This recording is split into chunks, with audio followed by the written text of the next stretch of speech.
Hi, it's Melly Starz, the host of Melly's Couch, and I'm back with a very special episode. In case you haven't noticed, I'm wearing all leather. This is. I got my fashion going on today, okay?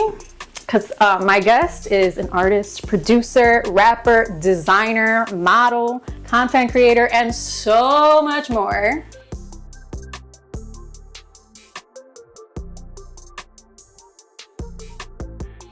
Give it up for year 2087. Yo, thanks for having me. Appreciate it. Thank you for coming. I'm so excited. Yes, ma'am.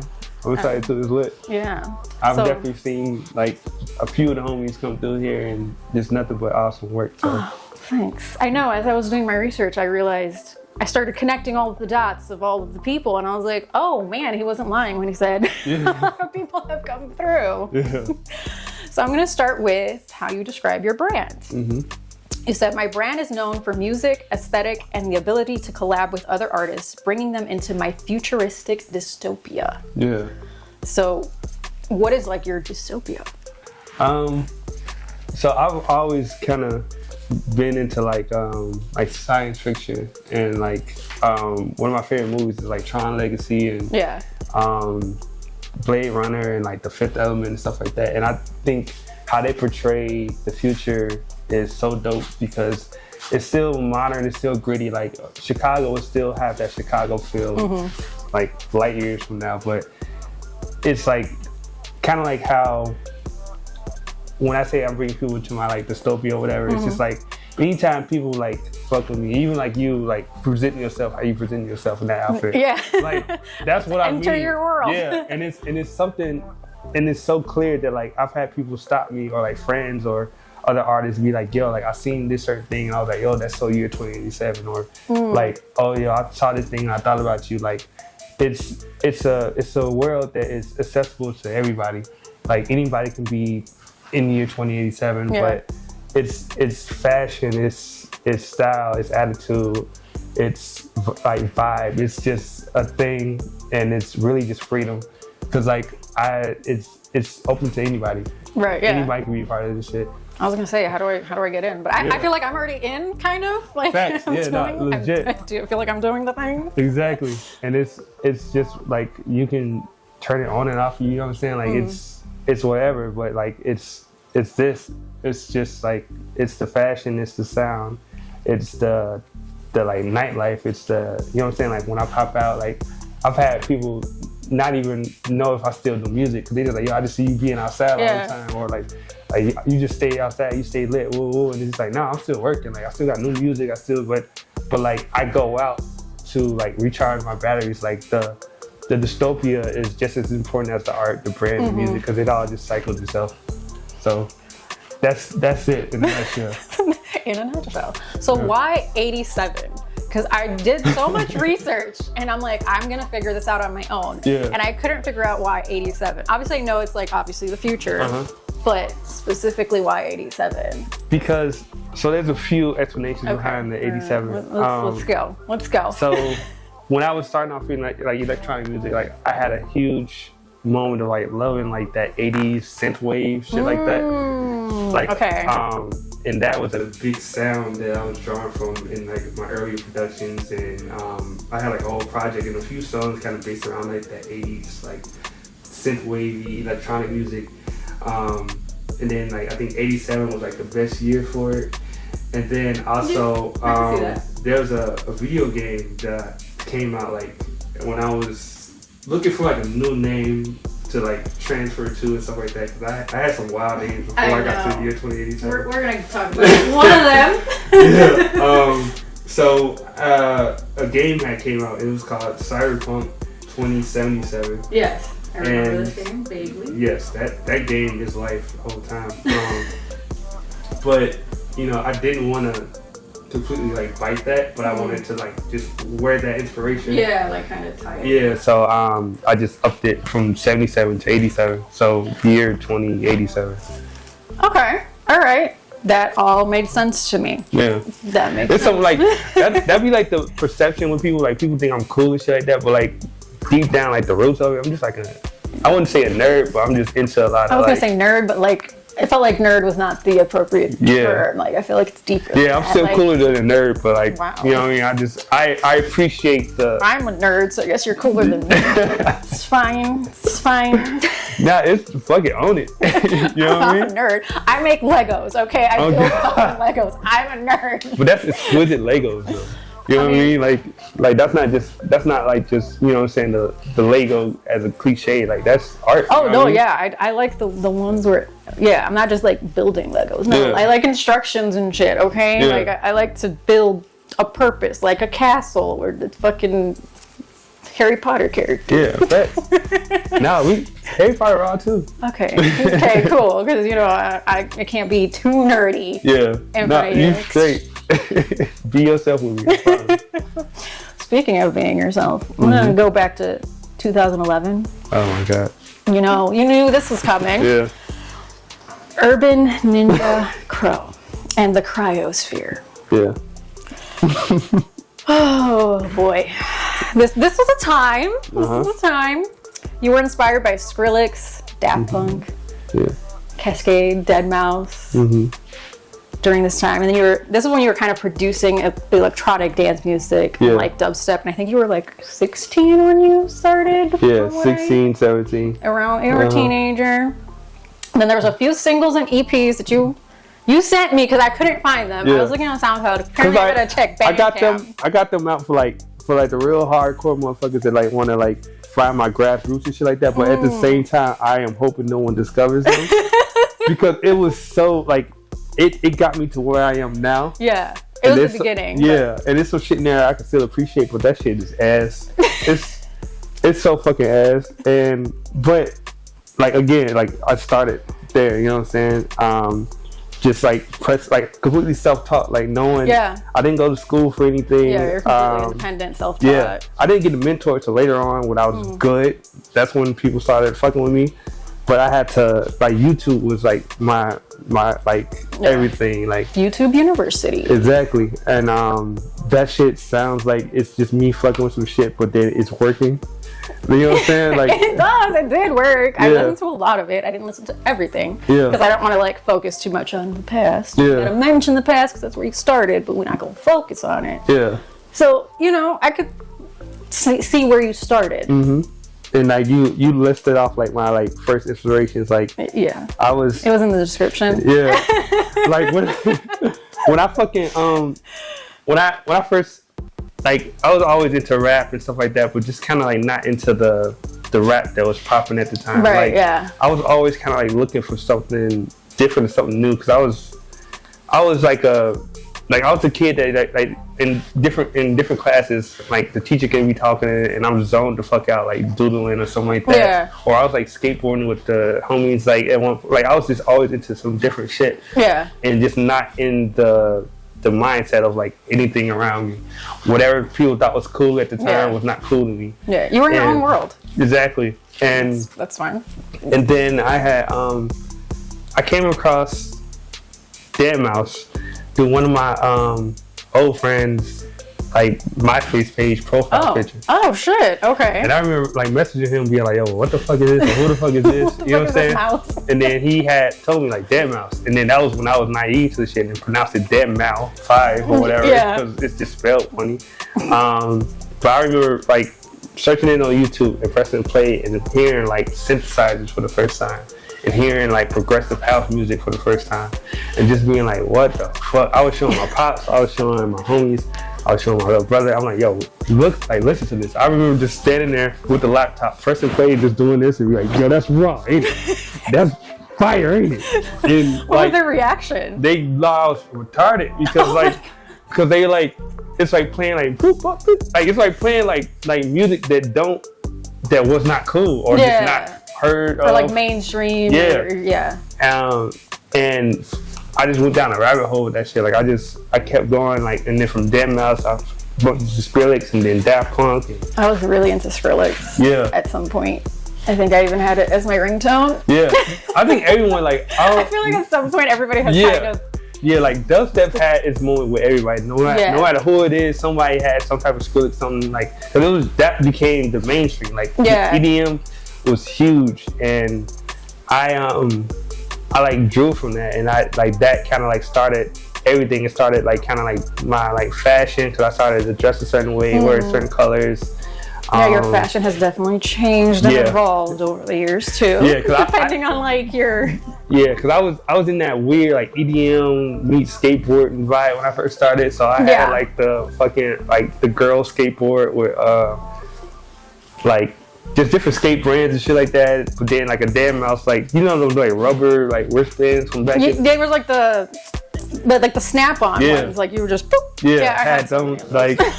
It was like looking back at it, it's so bad now, but I was trying to discover and figure out what I liked. But that was the first time I had like personality behind what I was wearing, or a purpose behind what I was wearing.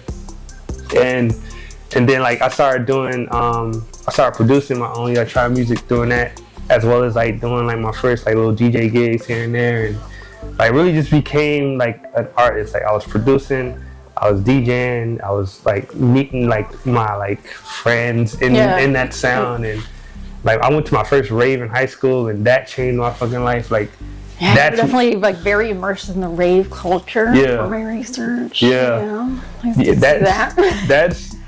That's the setting that I produce in my head. Like like when I'm in my zone or whatever, and I'm working on music, or I have something like my imagery, no matter where I'm at, I could be making music on the bus, at the crib, at someone else's house. But like when I'm working on music, I'm like performing the song in front of people in some like warehouse with like people dancing, strobes, fog machines. Like that's the setting, and if the music fits that setting, then it's fire. You know what I mean?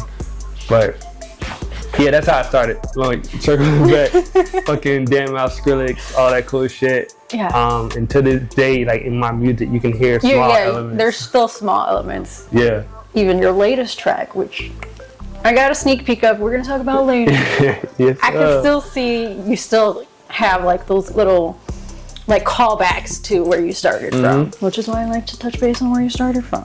Right, appreciate that. A couple of things before we move on. You had a couple of EPs on there. You had the 0 Degrees EP, which was dubstep.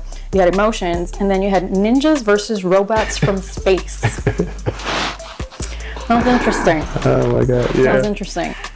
I want to bring up Blue Sound Waves. It was intense as fuck. Like I'm listening to it, I'm like the build up. Oh my god, that shit was so intense. I was like, what's gonna happen next? Yeah. That was my favorite back in the day. That song, and it's so funny. Out of everything out of like early EPs and stuff like that, like that song. Because there's another like correlation I have with it. The 3-song thing that you have on your SoundCloud. Also called Blue Sound Waves. Now for a second, that's how I described my music. Like when I was trying to when I was cool and I was like, I'm making my own sound and nothing else sound like me and blah blah blah this and that. I was like I was describing my sound was blue sound waves. My favorite color was blue back then, and like I felt like my music was its own genre, or just pulled from like a lot of genres where it was its own thing, and I was just like, blue sound waves, like that's my shit, like that's my thing. I like how you kind of had it during the dubstep, and then even when you started like on the SoundCloud, you still had the callbacks, like you still had the both things there. I was like, okay, still sticking kind of with that, like that's if people pay attention, like especially right now too, the effects you using it with binoculars and shit. But if people pay attention, like I like kind of carry on like my progression. Like I don't never forget how I started, where I came from, because I'm always building on top of whatever that is. And like you said, it was a blue sound waves like for like EDM, and then there was a blue sound waves as a rap type thing. And because I'm just someone that just like I'm really big on the nostalgia, but then at the same time, I remember what certain songs did in that moment. Like I'm a very moment-based artist, because if you don't aim to like either recreate a moment or just have a better moment, then you're not doing anything. You're not moving forward. You're not progressing. You're just kind of like stagnant. So like and again, like a lot of what I started from is still around to this day, just better. It's perfected. Like and it's still new to somebody. So we use, like, if I title something tomorrow called Blue Sound Waves, they could search that, but then find the old shit, and then it spirals. Yeah, definitely. So everything's for a reason. Exactly, and it all. I feel like everything will eventually come back together too. Yeah. So the first track that on SoundCloud though, it wasn't Blue Sound Waves. Mm-hmm. It was Soapbox. Yeah. Do you remember this track? Yeah. Okay, because I got a quote from it. It says, "I come from rave culture. That's why I'm so anti." Yeah. So tell me a little bit about rave culture. Well, I think we kind of talked about it, but tell me a little bit more about the rave culture. My type, so there's like mainstream. I'm about to sound real dorky right now. It's fine. But there's like there's like mainstream raves, and then there's like the raves that I fuck with when it's like where you gotta kind of have like a WhatsApp, and then you gotta have somebody see the location like 10 minutes before they. Real kind of like squirrel. Shit. They got like me and my girl Kiki. We was like pulling up to a rave at one point that we had just got the location for. We had pre-game, drank, all that cool shit. We was lit. We was ready. We fucking we started walking up to the fucking rave where it was located. It was some like warehouse or something like that. And then cops swarmed, shut it all down. Oh, wait, was this the one that Whimsy was supposed to DJ at? I think so, yeah. Because she like mentioned it when she was here too. Yeah. She mentioned something that it was at a warehouse, and then like they pulled up. It was a secret thing. Yeah. You pulled up the cops, and then they ended up somewhere else that didn't have bathrooms or something like that. Yeah. Yeah, exactly. And wow, everybody's going to the same party. Yeah, and that's the type of rave that I fuck with. Like, my first time going to a rave, I remember because I was so clean cut. Like, my first time like walking into that, because you had to duck under like this like garage door that was like half open. Oh shit! And it seemed like walking into Alice in Wonderland. Like, it was the rawest shit. Oh my god, that's so cool. Because it was the first time like seeing like strobes was going off. People had fog machines. People was wearing like candy and like bright colors and all that cool shit.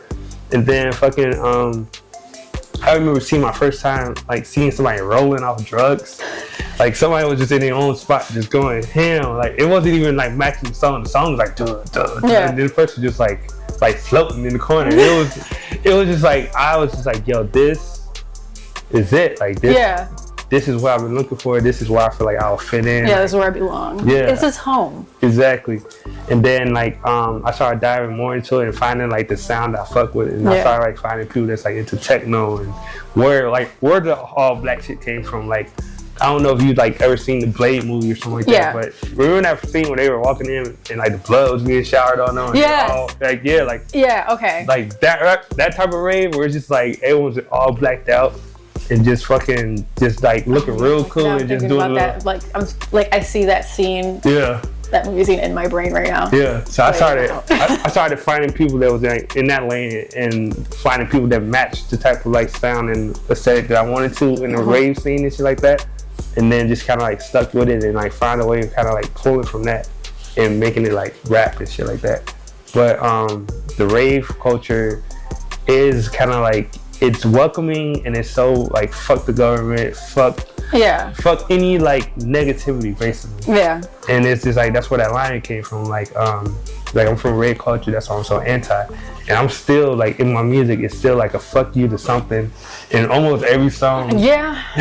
Because I definitely caught that. Yeah, I'm a very rebellious person by nature. I noticed. Like, I've been fired from jobs by being like confronting managers on some fuck shit. Like, yo, what is this? Next thing you know, I'm like packing bags. I'm like, oh, okay. Like, you just, you know what I mean? Like, I've always provided friction in different things because it's just like, because it's just like, I don't know, like I'm somebody that's gonna speak on something that's not right. Yeah. Like like when people are out with me, I'm the person that's making sure everything's cool, everyone's having a good time, everyone's safe. Like, I'm just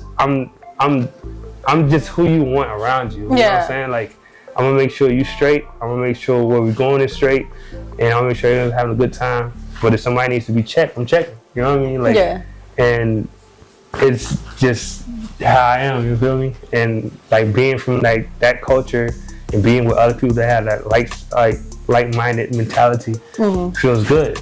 Because these are people that like jump on the police cars and be like, you know what I'm saying? Yeah, like it, or like throw I've seen recently that somebody was throwing like a rave in the subway, and they was trying to shut that shit down. And they was like, nah, fuck you. Yeah, like, I think I saw that too. Yeah, like it's that type of attitude where it's just like, you know, we here and we not doing nothing wrong. Like let us live. Yeah, you know what I'm saying? But it's not clean. It's not to like code, or it's not proper. So people like corporate or whatever might feel some type of way about it. And it's just like, nah, fuck that, we here. You know what I'm saying? Exactly. Yeah. Then you also kind of we mentioned that you DJ'd a lot. So I found a few of your DJ gigs. Yeah. You did a deep house set at North Bar. Yeah. A house set at Evil Olive Chicago. Yeah. That's crazy. I don't know how you found that shit. By finding it. I miss that shit. That was, when I did Evil Olive, that shit, it was like, cause I had opened up for like, not Freaky Knuckles, or like one of the like house legends. And then my mentor was Farley Jackmaster Funk, which is one of the like OGs and inventors of house music. He put me onto that set. So like it was a lot of like, it was just like when I was there, I was like, I made it. You know what I'm saying? Like I had hired a photographer to like shoot during that. Like that was so dope. And then like before they closed it, like when you DJ'd, you like DJ'd over like the dance floor. So like I was, so you get to like really, I was like up there and like it was raw as fuck. Oh, that does sound. But that was when I was like, yeah, I'm him for real. You know? Underground Sessions, you did a mixed techno set. Spring Awakening. Yeah. You had an artist pass. Yeah. What were you doing? How did you get the pass? How did we get there? What's going on? I was shout out to my mentor. I was just like rolling with him. Like, and that was cool because that was my first time where like one of my like singles got like played in that much of a like crowd and shit like that. Okay. So I was like his understudy. Like wherever he went, I went, and from there I was like shaking hands with other people. I met Diplo that day. I met Dylan Francis. Like that was so cool because I was just like you said, I had an artist pass, and like here I am, just somebody that had a dream at one point, now rubbing shoulders with all these other big DJs and producers and shit like that. Then having my song played in front of everybody for the first time, and like how did like the crowd react and that stuff? shit was lit. Like, cause it was cool because like he had like a traditional house, and then you hear this one like it had like a house element to it, but it was still like very much year 2087. Yeah. And they just kind of lost it, and it was cool just seeing like you know that meme where like that dude's in the corner, they're like no one knows like I'm like the person I'm the person behind it. Yeah. So I'm sitting there just like, yo, like I can't fucking believe that like, meme in real life. Yeah, like on God, and everybody just turning up to the shit, and it's just like this was fucking awesome. Like it was the step I needed, and from there I just kept going. Yeah, I saw that and I was like, oh, this is so cool. Especially Spring Awakening is such a like especially in the peak era of like EDM and shit like that. Exactly, especially during that time period as well. It was like lucky. Yeah. You also saw Skrillex at Navy Pier. Yeah, I got to I didn't get a photo, but I got to like dap him up and shit like that. Oh shit. But that was like one of my favorite New Year's Eves. Cause it was just that was like fucking prime again, like in that era where Skrillex was like the coolest, biggest, like the only thing popping, movies, like everything, you know what I'm saying? And then like for him to be in Chicago, and then for me to see that, cause like again he's like one of my like fucking idols during that price point, and then to go like get like pushed into like VIP, and then being able to like just dap him, just being like, man, bro, you don't know what the fuck you have done, and you helped, but you created a monster. You don't even know, you know what I mean? And then just like bringing in New Year's with that shit, like it was awesome. Like I'm so happy so many like of those things happened early on, because it was just the validation I needed, you know what I mean? Yeah, no, for sure. Especially like you said, so early in your career, and then like such big like milestones. Definitely like I feel like gives you that push to keep going. Yeah. You know, like, hey, I'm doing something right, because look at where I'm at. Exactly. Now let's dive into 2087. We're done talking about the past. Kind of. I mean, yeah. I think we've covered a good part of the roots. So I kind of wanted to bring up this quote that describes you, or how you describe yourself. An artist and producer with energy from the future From dark synths, aggressive chops to melodies and atmosphere, plus raw soul samples and beats. So, how'd you come up with that description? What does that mean to you? I think that's like the best way to describe myself to somebody. Yeah. Like if I had to like put a description into like an article or something like that. Yeah, that would be the quote. Yeah, like that's Yeah, like, I felt like it was an appropriate quote. Yeah. And I was just like, oh man, where do I put it in? yeah. Word here now. I was like, I can't not put it in. Yeah, I appreciate that. That's like when you grab a book. Like so, I kind of think about like small snippets and stuff like that because people just don't have a lot of time to give a fuck. Like people are just like, what do you do? And then you can be like, and then they done lost it. Like so. Yeah, it's good. They have like 2 second freaking attention span. Exactly. So with that, I can like give you my elevator pitch, and it's just like you can either at that point fuck with it or not fuck with it. Like it's my back of the book. Like when you at a library or something like that, and you're like, okay, I like the cover. Like they see this, they be like, okay, I like the cover, and then they're like, all right, so what's that about? And then they read that description of like what my brand and what my sound is, and it's like, okay, cool, I fuck with it. Let me try it out. Let me see. You know? So I wanted to like kind of describe like kind of like that gap because I have electronic elements, like people that like electronic music can fuck with me. People that like rap can fuck with me. Yeah, exactly. You've like meshed the two together. Yeah. In like such a really cool way. Yeah. So Thank you. Yeah, I definitely see how like both sides could. Yeah. Like I've had people come to me like, yo, like I like your music make me feel like I'm high. I've had people say they fucked to one of my songs before. I've had people be like, yo, like I play your shit in the car. Ooh, like it fits. Like you can play it at a spring awakening, and then you can play it like in the crib. You can play it getting ready. You can play it like like I have so much music and so much diversity that it could be a soundtrack to anybody's life at any moment. You know what I mean? Yeah. And I love that I was able to like figure that out because at first it was just like it was hard trying to get the two sounds to like match. Yeah. You know what I mean? And like projects like Wizers, artists like The Weeknd, like there was a few people that like helped kind of like at the right time to kind of like lay down some form of a blueprint. And then I was just like, oh, okay, I get it now. Yeah. You know what I mean? And then I like pulled from like these people that I was like inspired by and then added myself to it and made this shit. You know what I mean? Yeah. Speaking of influences, you mentioned Yeezy. You also said I also found Carl Cox, Daft Punk, Travis Scott, Crystal Castles, The Weeknd, Kanye, and Bjork. Yeah. Those were like that encompasses you kind of. Yeah. And then you went to a Donda listening party in Chicago. Yeah. How was that experience? Because the pictures looked intense. Yeah. That was another one of those moments where I was just like, yo, this is all the validation I needed. Like, it was, like, my whole thing, too, like, even with me, like, wearing a mask and shit like that. Yeah, I'm sure somebody out there's wondering. Yeah. I wasn't going to bring it up. Y'all can figure it out. If not, too bad. Either you get it or you don't. I love how, like, Kanye did this, Deadmau5 did this, Daft Punk did this. Like, I love the idea of just being, like, as much as I'm like an aesthetic person and I'm like, look at me, and I'm very handsome underneath this. Like you can scroll through the gram and you're gonna see a very handsome motherfucker. But I'm big too at the same time of balance. And sometimes I don't want you to care about what I look like. Cause some people like only move off of that. Like some people are like oh, judge the book by its cover. Yeah. Kind of thing.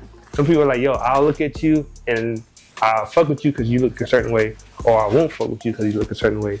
And then like with being a rapper, there's so many elements that are just like people's attention is validated by what you look like. Like one of my favorite rappers, cliche as fuck, but it is Future. And like I was waiting for the cliche and I was like, yeah. It clicked. But like you look at Future, like he like, you know what I'm saying, Diamond, Cuban, woo. And people are like, yo, like he is successful. Like he has a certain brand of clothes on, he look a certain way, he, you know what I'm saying, he got the whole image going on. And sometimes, like when you are coming up, like there's a lot of people that fake it. I've never been one to fake it, but I found a way of like wearing my success and it be loud in my own way. But there's a lot of people that would like judge a 2087. Like before I was in the relationship I was in, like just dating around, you'll tell a girl like, oh, I'm a rapper, woo woo. And then they go off of like what then you present with, like how much money you got, what type of car you driving. Like, yeah, like very much to the stereotypical description or image. Exactly. Especially being a rapper from Chicago. Yeah, exactly. Like somebody say you rap and you from Chicago, you supposed to look a certain way. You supposed to have like those skinny jeans with skinny Amiri jeans, insert hoodie here, wool. Like you supposed to just look a certain way, act a certain way. And I've never been that. Even though I'm from the same places, never been that shit. So a lot of what I've learned to do is just be like, care less about what I look like. And like a lot of that comes from like this. Like usually when I perform, I have some type of mask on, or I'm hoodied up, or it's just like, fuck what I look like. What does the music sound? Yeah, like listen to what I'm saying. Yeah. And I learned that from like Daft Punk. Like people to this day still kind of don't know what they look like.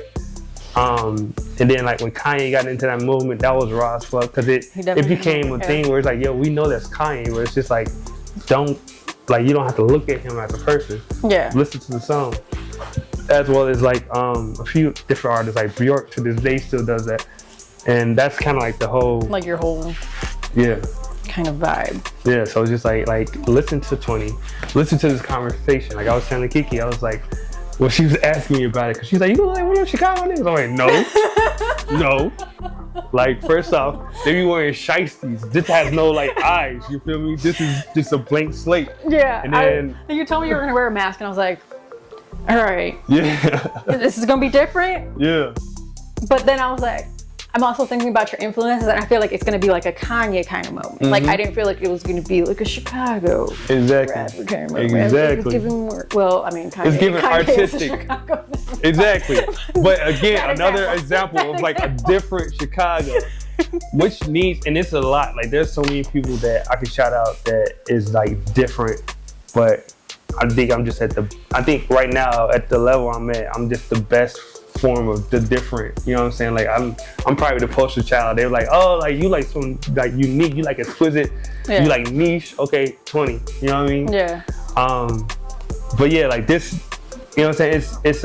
It's again too. It's that anti shit. It's that rebellious shit. It's like I could be here, you could see me. I have hazel eyes. I have a gap, and I have a beautiful smile. You know what I'm saying? Like I'm handsome as fuck. I could show that, no problem. But I chose for you not to see that right now. To be like, okay, he really talking that shit. Like, oh, didn't know that about you. I actually took the time to listen, because that's all you can do.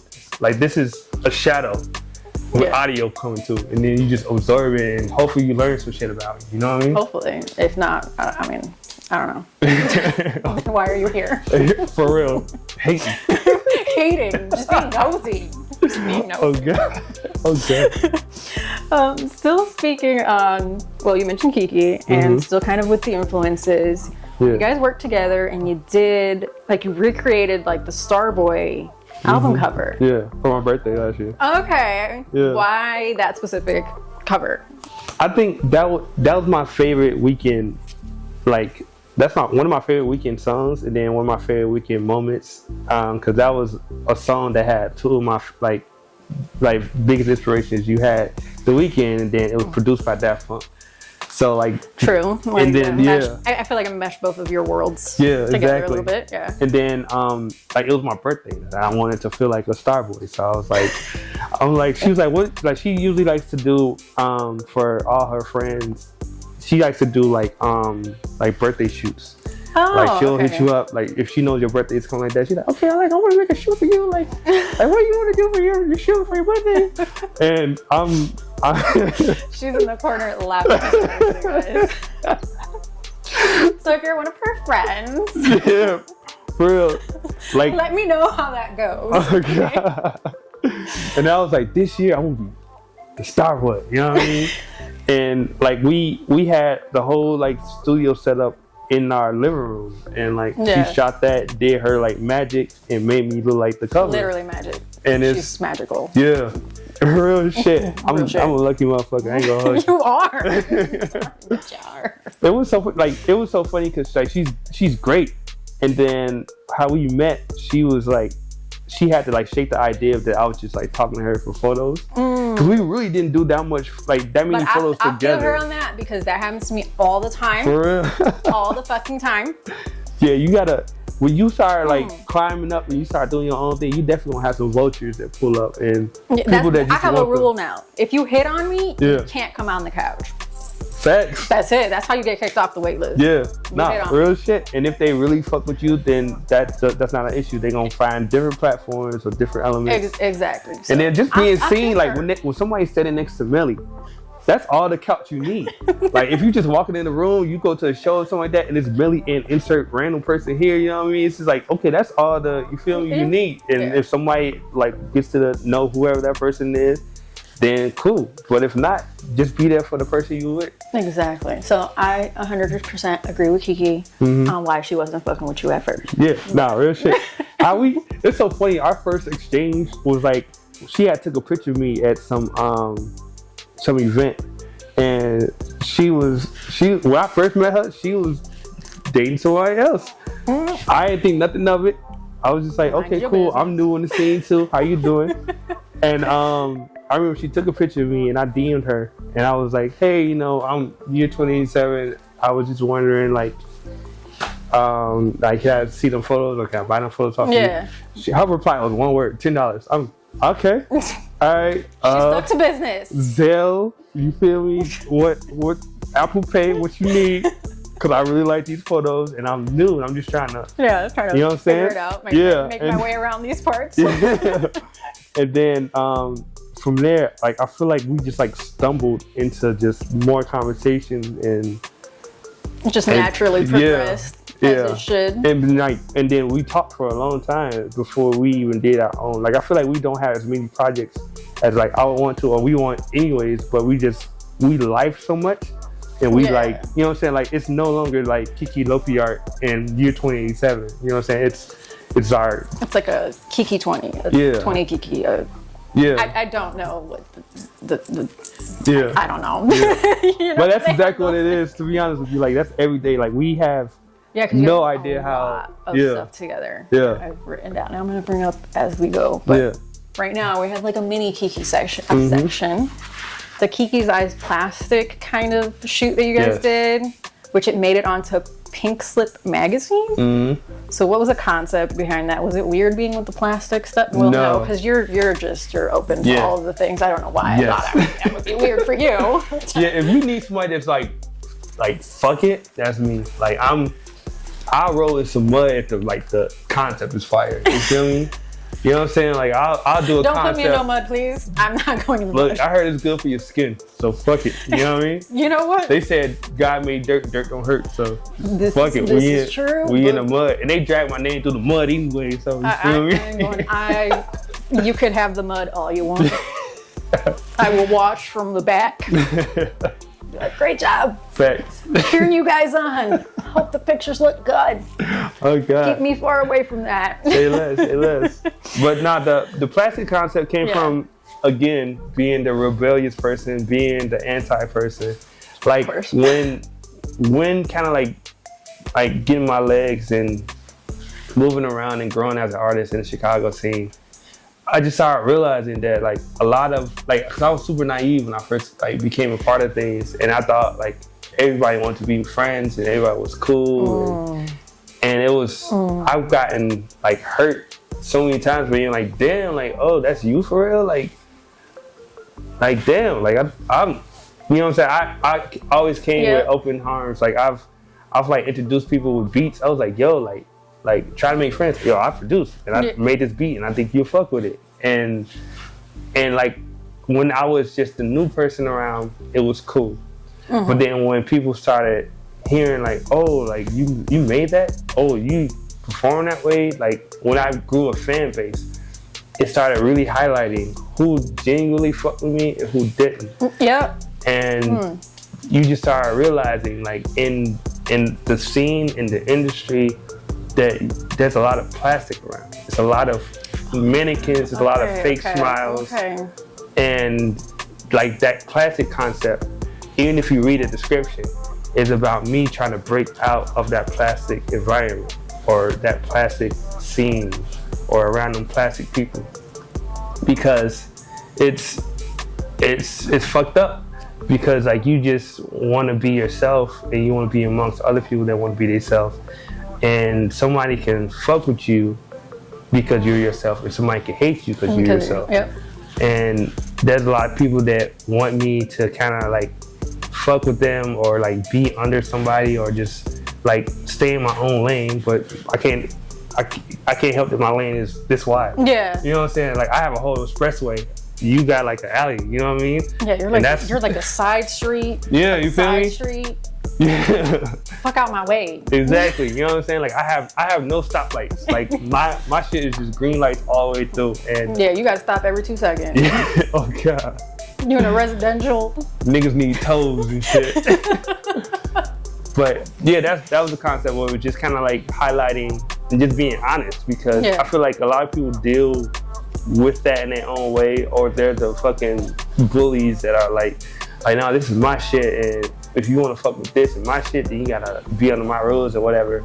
And I think it needed to be like spoken about, because I had a lot of conversations on the side with people being like, oh, like I really don't fuck with this person, or like, because people like to talk to me because I'm the person that has no bias anywhere. Yeah, you're just like, you're in the middle. Yeah, like I'm gonna be honest back. So like if somebody's like, man, I don't fuck with woo, and if I have an experience where somebody did me a certain way too, I'm gonna be like, yeah, like bro ass did woo, and be like, this is how you should navigate from this point on. You know what I'm saying? Like I give out free game all the time, because it's just like it's so fucked up out here. Yeah.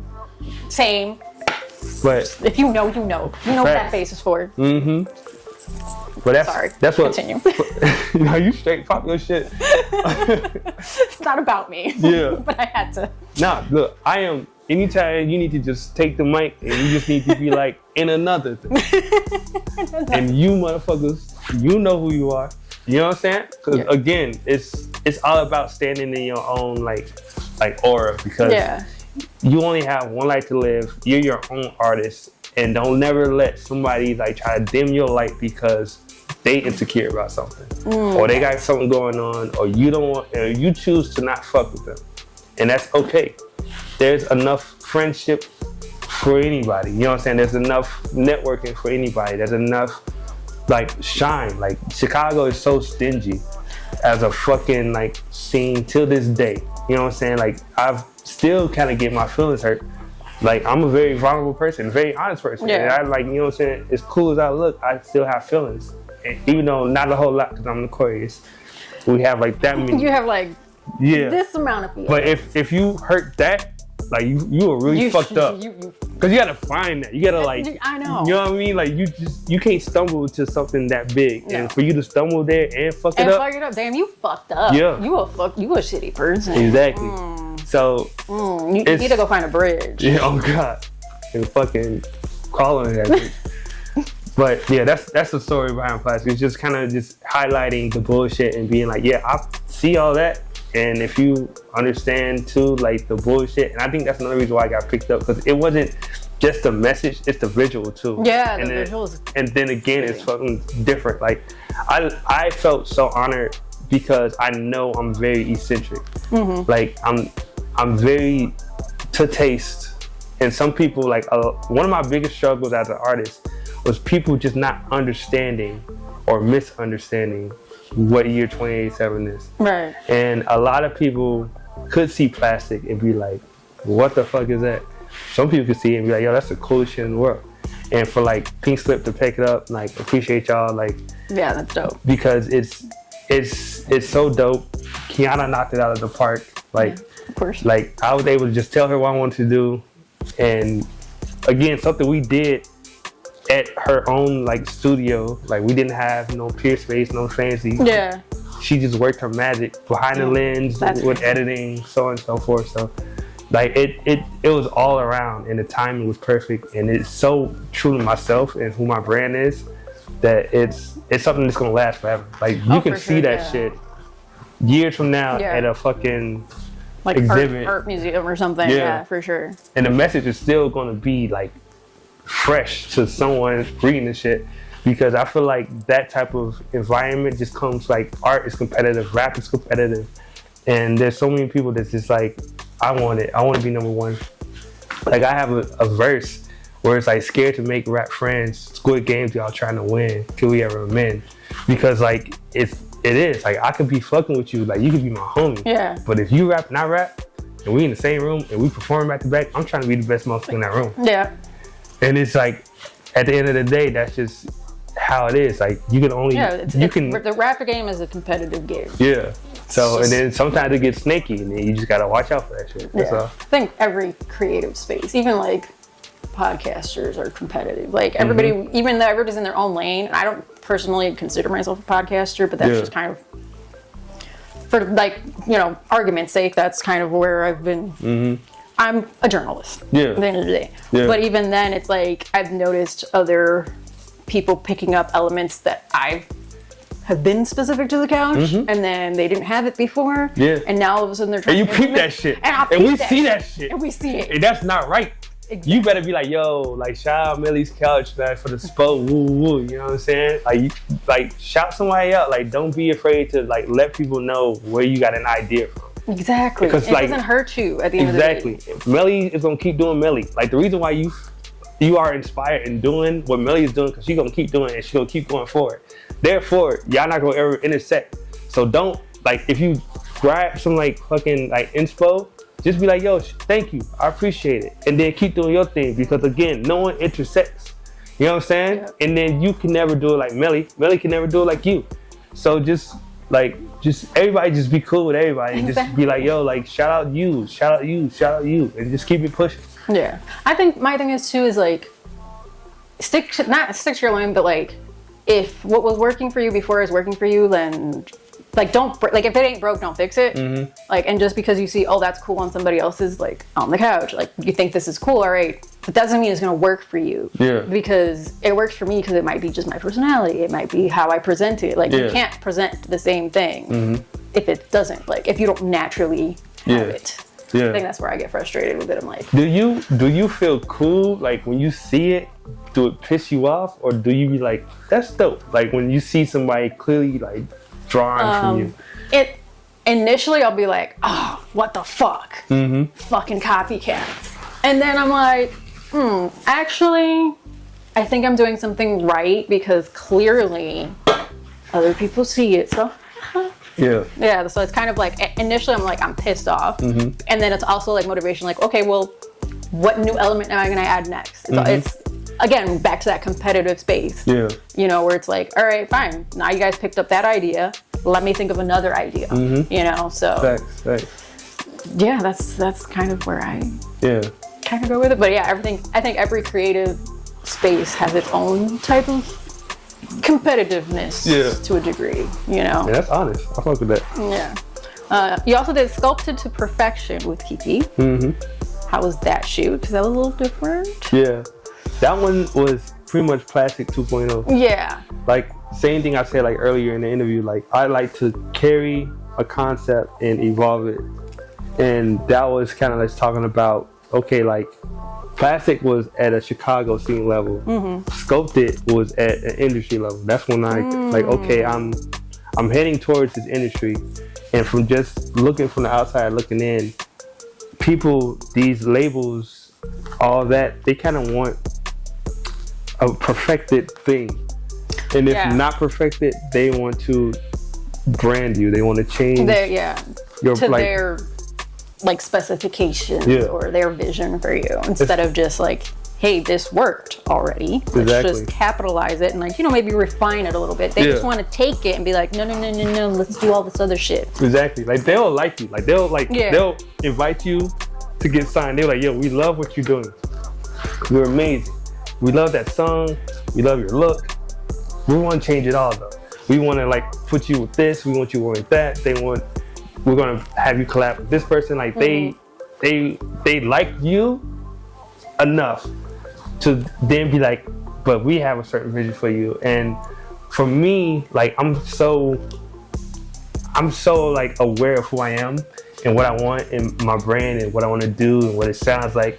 And I'm a very, like, when I make music or I like design clothes or whatever is based off of how I feel in that moment. So I really can't plan too much because I'm a very emotional based. Yeah, because your mood will change. Yeah, and I get bored easily. And so like they'll be talking to me about like, oh, we want to do this with you, or you should collab with this person, and like we want to change this look, and like, you know, this is in right now, and blah blah blah. And it's just like, yeah, but none of that's me, and that's not, you know what I'm saying? Yeah, that's right now, and TikTok is right now, and nah, right now, and but it's just not. It's not me. It's not how you found me. So why would you want to change that? But the formula, like everything is a formula, with, especially when it comes down to success. Yeah.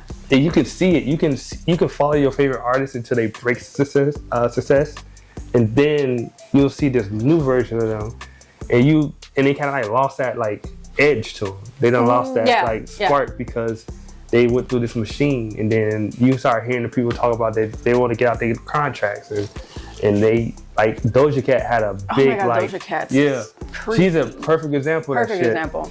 And it's right there. Like you can see it. Like there's a warning sign before you get signed, being like, hey, congratulations, but make sure this is what you want to do. Yeah. Because that means get rid of this, and that, and then becoming this, and that. And you have to go so long as this to then start getting small like leeways and small pieces of freedom to be yourself. But at that point, now you don't have a fan base that sees you as A opposed to see you as B. So that was the concept of that. Just kind of like highlighting like, you know, this is what the industry would want 2087 to be, and am I ready for that? You know what I'm saying? It was a very self-aware like concept. Definitely. And then those were not the only 2 times that you modeled, you know, so do some modeling gigs on the side. Yeah. I found, the first shoot I found was with, I hope I say this right, Nick Sticks, I think?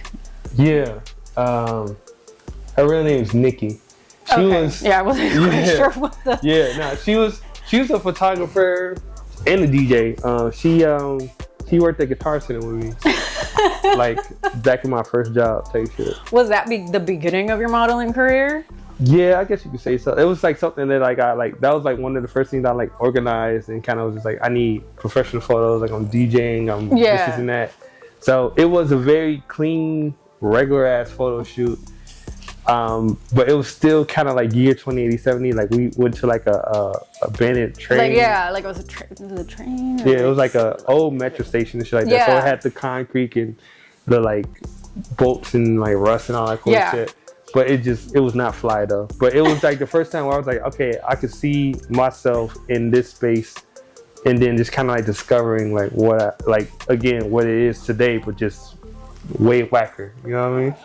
Yeah, and then you also did a modeling gig for Yellow Duck? Yeah. Yellow something? Yeah. These names, I'm so sorry, I'm horrible. Shout out Ducky. She was, that was like a favor. Like that was, I forgot how it happened, but it was like someone asked if we were available to model somewhere. And we met this clothing designer, and she was looking for people to model some clothes that she made, and like that was like it. But that was cool, like, because that was my first time being involved in like a fashion like space. And like someone like making the clothes, like I saw and met the person that created what I'm wearing and modeling. And that was cool really too. Did that like give you like more pressure in the moment to be like, oh my God, like I know like I've met this person, they created this, like I saw this, like I have to do a better job. Nah, it was, you know, to model it, I guess. Nah, it was regular, like, cause it was like one of those situations where, again, I was like, I'm meant to be here, like this is validation, this is showing me this is what I want to do, and I'm here doing it. And then she was really nice, you know what I'm saying, like. She was a very personable person. Like she was just like me, you know what I'm saying? Like somebody just trying to do and create and be something. So it was a very relatable level. Yeah. And it was just like, okay, I put this shit on and I stand still, and that was all it was. You know what I mean? I'm just gonna stand here and look pretty. Yeah, just like sell the clothes. People walked around me and was looking and taking pictures. It was cool, and that was her like direction. It was just like stand there, have a straight face. people were gonna like come through and check you out. Nice. And then like it was cool because like we were able, like someone was able to buy the clothes that we were wearing off of us. Oh shit. Because everything was like 1-on-1 pieces or whatever. That's crazy. So somebody could be like, oh, I fuck with that shirt, and like buy it. So at the end of the show, when we take everything off and return it, that goes straight to whoever like purchased it, you know? Oh, wow. Yeah, that was fire. And did that give you like pressure, like let me not spill or like sweat too much or like get it dirty because like somebody's taking this home? Yeah. Nah, it was raw as fuck. It was a cool ass experience, and it came and went just like that. Like it was a lot of build up, and it happened, and then that was it, you know? Were there any other modeling gigs? 'Cause that's the only ones that I found. Yeah. But besides like my own things. Yeah. Aside from your own stuff. I think that's like my last, because like from that point I started just doing my own. Yeah. So that was my last like kind of like hired thing. Yeah. Besides like small things here and there I do, but I will be doing a lot more because I'm working on a big project now that I will be modeling my own pieces. And yeah, because you're a designer as well. So how is the designing process different or similar to like music? I think right now I have two passions, and it's the music side of me and then it's the design side of me, because before there was music and before there was like a year 2087 or a thought of, I was the kid, you know what I'm saying, from like preschool up, doodling, like just drawing, because I have mad ADHD, and like when you try to sit me down and teach me something, it goes like it doesn't compute. Like my focus, like the moment you just like, yo, like pay attention to this like can and describe the can, and like they're talking to me about the can, I'm already gone. Like I'm here in the room with you, but I am not present. You feel me? And from that point, like I was just always just drawing and designing, and I'm very good at like designing from scratch. Right. Yeah. Like there's some people that need to like reference something to draw it or trace something to draw it. Like me, I have a wild imagination, and it's cool now because I'm that kid again. And like because now I am such an artist that I know what I want and how I want to see the world around me, I'm just designing what I want that world to look like. So I'm designing the pieces, I'm designing the clothing, I have the brand, the concept that I just want to see around me. Yeah. And it's dope enough to where people want it, and like I'm confident in it because people, again, in their day-to-day lives are like, yo, I saw this thing and it reminded me of you. Or I saw this thing and I was like, yo, that's so year 2087, and so on and so forth. So now I want to give them things that they can have from year 2087 to then incorporate. They can wear it, they can have a sticker of it, they can, you know what I'm saying? It's gonna be a thing, and it's gonna be raw as fuck. So it's just as cool to me as the music. If not right now, it may be a little bit better. Ooh, just not a little. Competing. Yeah, you know what I mean? No. All right, now we've covered the modeling, we've covered the DJing, we've covered a lot of the things. Next up, we're gonna cover your performances, because I found a lot of them. I have like several note cards. Okay. Okay. Yeah. They're not in like a particular order. I think I just put them as how I found them, so the years might be out of whack, but you tell me what you want to tell me about them, and if you don't want to talk about it, we don't talk about it. Okay. Say less. Chi-Town Smash. Chicago Smash. Oh, yeah. That's kind of where I got my like my foot in the door for a lot of things. That's where I got like my like performance skills. Like that was my practice space. That's where I met a lot of my like rap friends and people that I met like in the scene was doing that open mic thing. That was really cool. Like that, a lot of my early performances was with Chicago Smash, and fucking like a lot of collabs I've had. Like I met Josh Stanley at the Chicago Smash. I met Kai Flower at Chicago Smash. I met tracks with them. Yeah, Q Newman at Chicago Smash. Also have some tracks. Yeah. Like all these names, I'm like, okay, makes sense. My bad, Young and Tutu. Okay, yeah. And then like my bro, like Sway I met at a Chicago Slam. Oh, you have a few things with Sway. Yeah. So it was just that space that like everybody that wanted to rap and perform, because it was an open mic. You paid $10 to get in, and you can have a stage. You can and then with me, I make all my music, so that was my place to kind of see how my music hits when it comes down to other people, as well as like how it sounds like coming out of the speaker and how to mix. And then like, you know, just performing. So a lot of like that foundation when it came down to becoming a performer and not just a producer and a rapper started in Chicago Slam. So big salute to that. Yeah. Wow. Who knew? Well, now we know. Yeah. Next, Seventh Dimension at Evolution Music. Oh, that was my first show that I threw. Like my first like hip hop rap show I threw. That was so dope because that was from head to toe me. Like I created the set list, like the performance coming, like how I branded it, how I marketed it. The turnout was fucking amazing. I met a lot of friends with that, and again, a thing that kind of like grew me as an artist because I wasn't just somebody performing now. I was somebody that was orchestrating and then bringing people into that like dystopia, like earlier. Like it was like going to the year 2087 event. The Seventh Dimension had like, it was tied to 2087.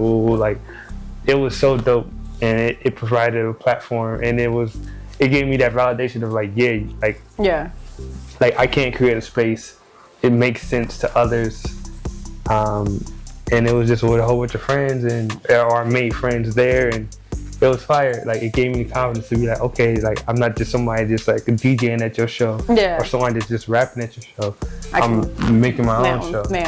It's so different when you're like making, like I had kind of that first experience with the rap party from Melly's Couch for the last season, like really crafting my own show and the set list and times and which artists I'm gonna put, and it was just, I'm like, whoa, this is a lot.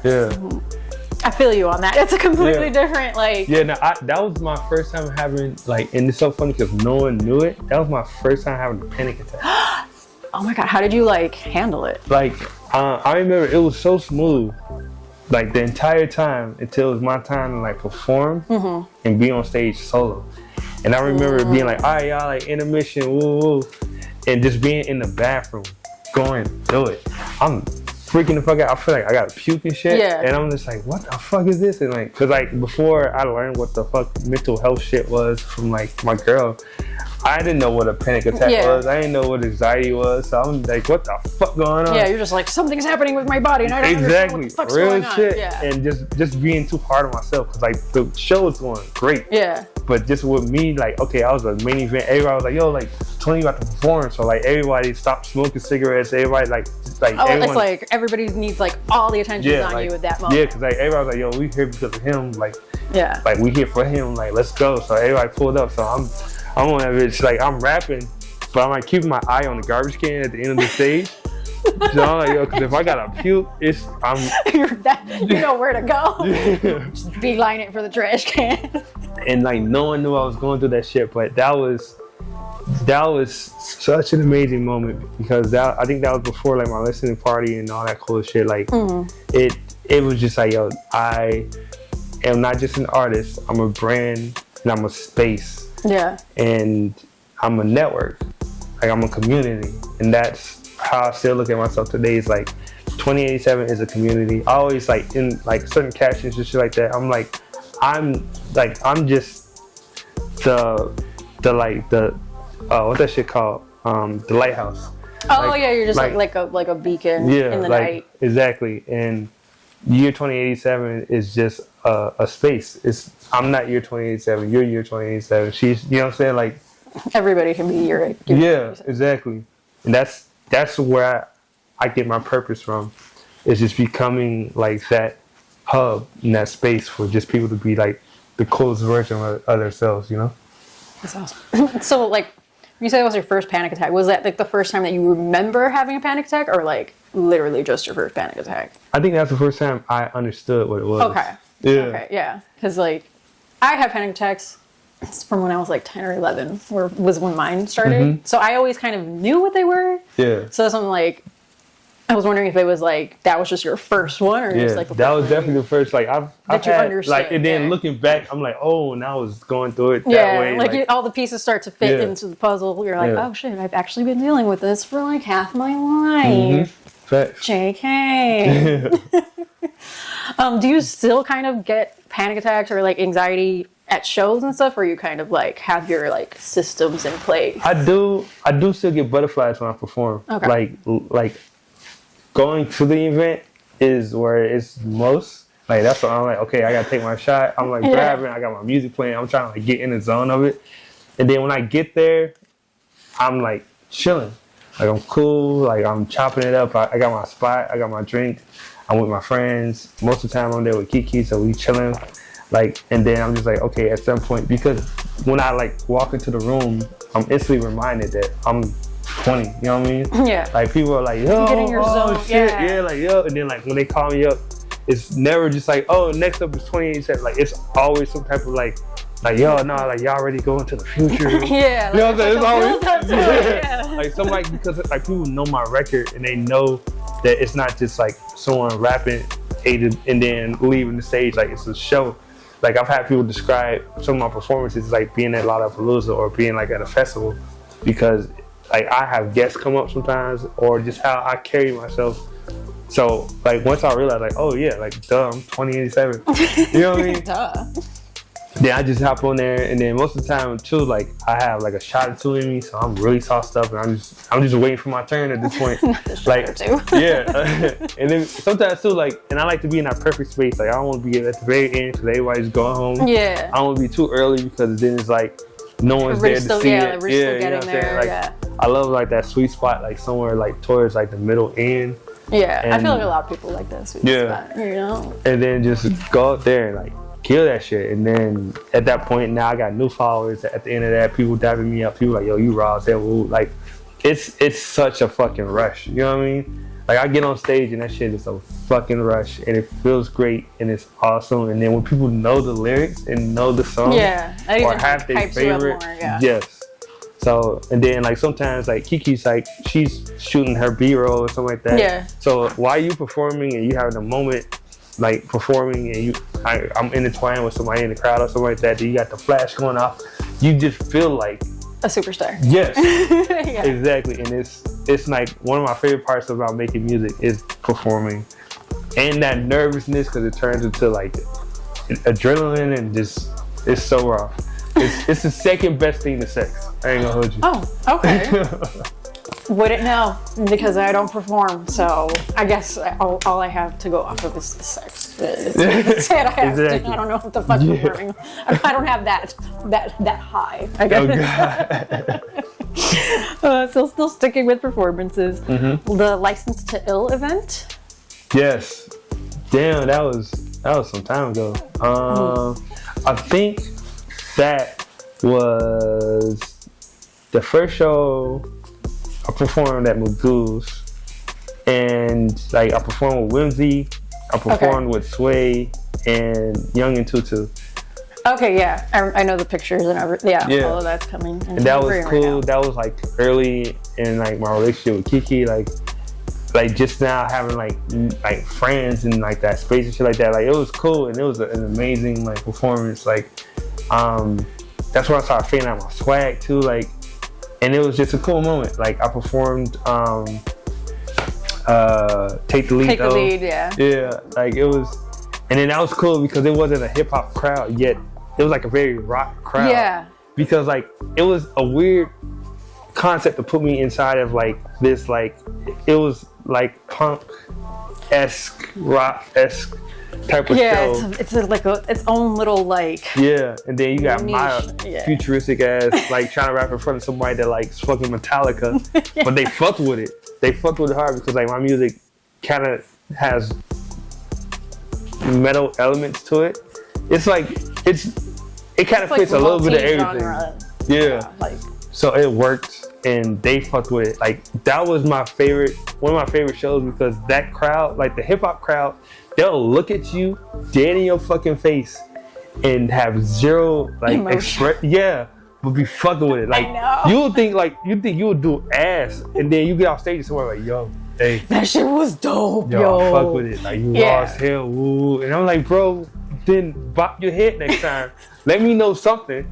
Cause like I feed off of what I'm seeing. Yeah. And when people are just sitting like this, I'm like, okay, so you don't like it, I guess. Like, all right, well, I guess I'll just be on here by myself then. Fuck it. You know what I mean? I'm gonna work on that then because I literally the other night we were at an event and he took a video and I'm jamming mentally to this song. I'm like having the best time in my head. Yeah. But in the video, I just look stone faced dead, like you held a gun to my head for me to be there. Yeah, like and now that you say that, I'm like, I gotta work on that. Sorry. Yes. Word of advice for like just the onlookers. Concert goers. Yeah. Fucking if you're having a good time with anything, show it. It's okay. No one else is looking at you too. Like a lot of people just be scared to like something. And that's another thing that pisses me off, goes into plastic, is that a lot of people be scared because they in their head, they fucking with it. But they look around and because no one shows expression, they're like, okay, they not fucking with it, so I ain't gonna be the only one in the crowd like, because then now I look like a fucking goofy. So it's okay. If you like it, be the first person to show that, because then next you know, somebody else is gonna feel comfortable because you're comfortable, and they're gonna show it. And then now you're no longer just the only person turning up. You're just the one that started it. That's why like people just need to be themselves and just enjoy, like just be yourself. No matter where you at, don't care. Don't worry about who's looking at you or if you look whatever. If you fuck with it, if you fuck with 20, show it. It means the world. And then next thing you know, you got a whole group and everyone's fucking with 20 and it's lit. There you go. And then now you guys all can fuck with 20 together. Exactly. And now you made new friends and now you have a new community and then it just spirals. Exactly. And then you can be the first person. And then you can be the first person to be like, yo, I saw them at fucking woo woo and when they had this many followers and this many people at their shows. Yeah, like I was the one that got them lit. Like it was me. You know what I'm saying? Like start that fan club. Fuck it. Start the fan club, guys. Start the fan club. Oh, God. Bring the ruckus. At Enjoy. Damn, I forgot about that one. April 2022. I've killed it, I'm sure though.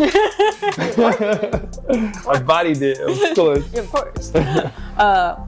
Then you went to Magoo's for an album release party. I'm not sure if this is like similar to what you were just talking about, but you performed a couple of days after you had you were in a car accident. Oh, yes. I don't know if this is the same thing that you were talking about just now, or this is a different. No, this is a different one. So, that one was my bro Josh Stanley's listening party. Okay. Because I know it was a private event, so I didn't really know whose event it was. And like literally the fucking day before, I had just totaled my car on the expressway.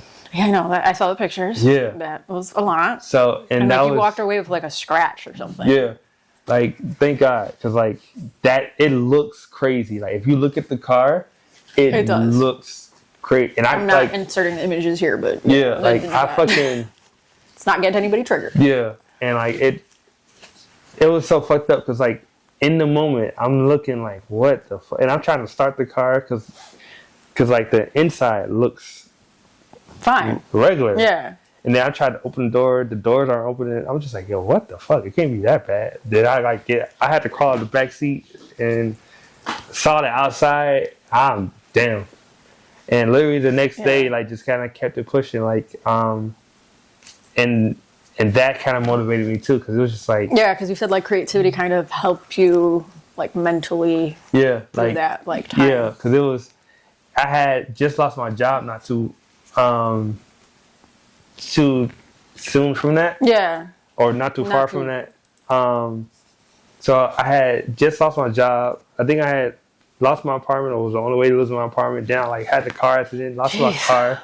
So it's like the universe was just all at once. Yeah, and like the only thing keeping me afloat was the music, and then my relationship. Like, like I had friends that gave a fuck. I had my girl that gave a fuck and helped me out through that, and then I had just a drive to get out of that hole, and that was the music. And to this day, I still have flashes of that because it just shows you how easy you can like just lose everything. Yeah. And then it shows you who really fucks with you when you ain't got shit. So I feel so good. Like I'm finna move into a new apartment.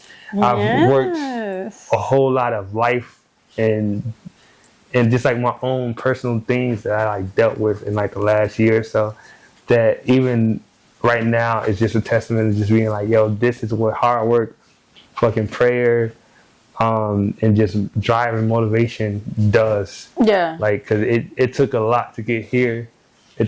Trust me, it took a lot to get here, but you know what I'm saying? Like the only person that's in anybody's way is themselves. You know what I'm saying? I could have just gave up right there. Yeah, exactly. Damn, I lost. You lost shit. Everything. That was like literally like damn near rock bottom, if not. Yeah. You know. So that you could have just like turned around and been like, "Fuck it, I give up." Yeah. So that show. But you didn't. Exactly. That shit meant the world to me. Like performing that next day, like I needed that instant, like no, like here, like get up, take this mic, kind of, perform. Yeah. Like you know what I'm saying. Like don't just keep going, and I kept going. And you're here now. So on Melly's couch. On Melly's couch. Some more performances. Music Coven Festival. July of 2022. Music Coven? Yeah. I don't know, but I'm sure I did fire on that shit. Y2K Market? I'm pretty sure I did fire on that shit too. You just had a lot of performances this specific month, so I wasn't sure. Wait. I think I know. Blend together. Yeah. I think I know what you're talking about. That one was fire. I think if that was at Magoo's. I don't know.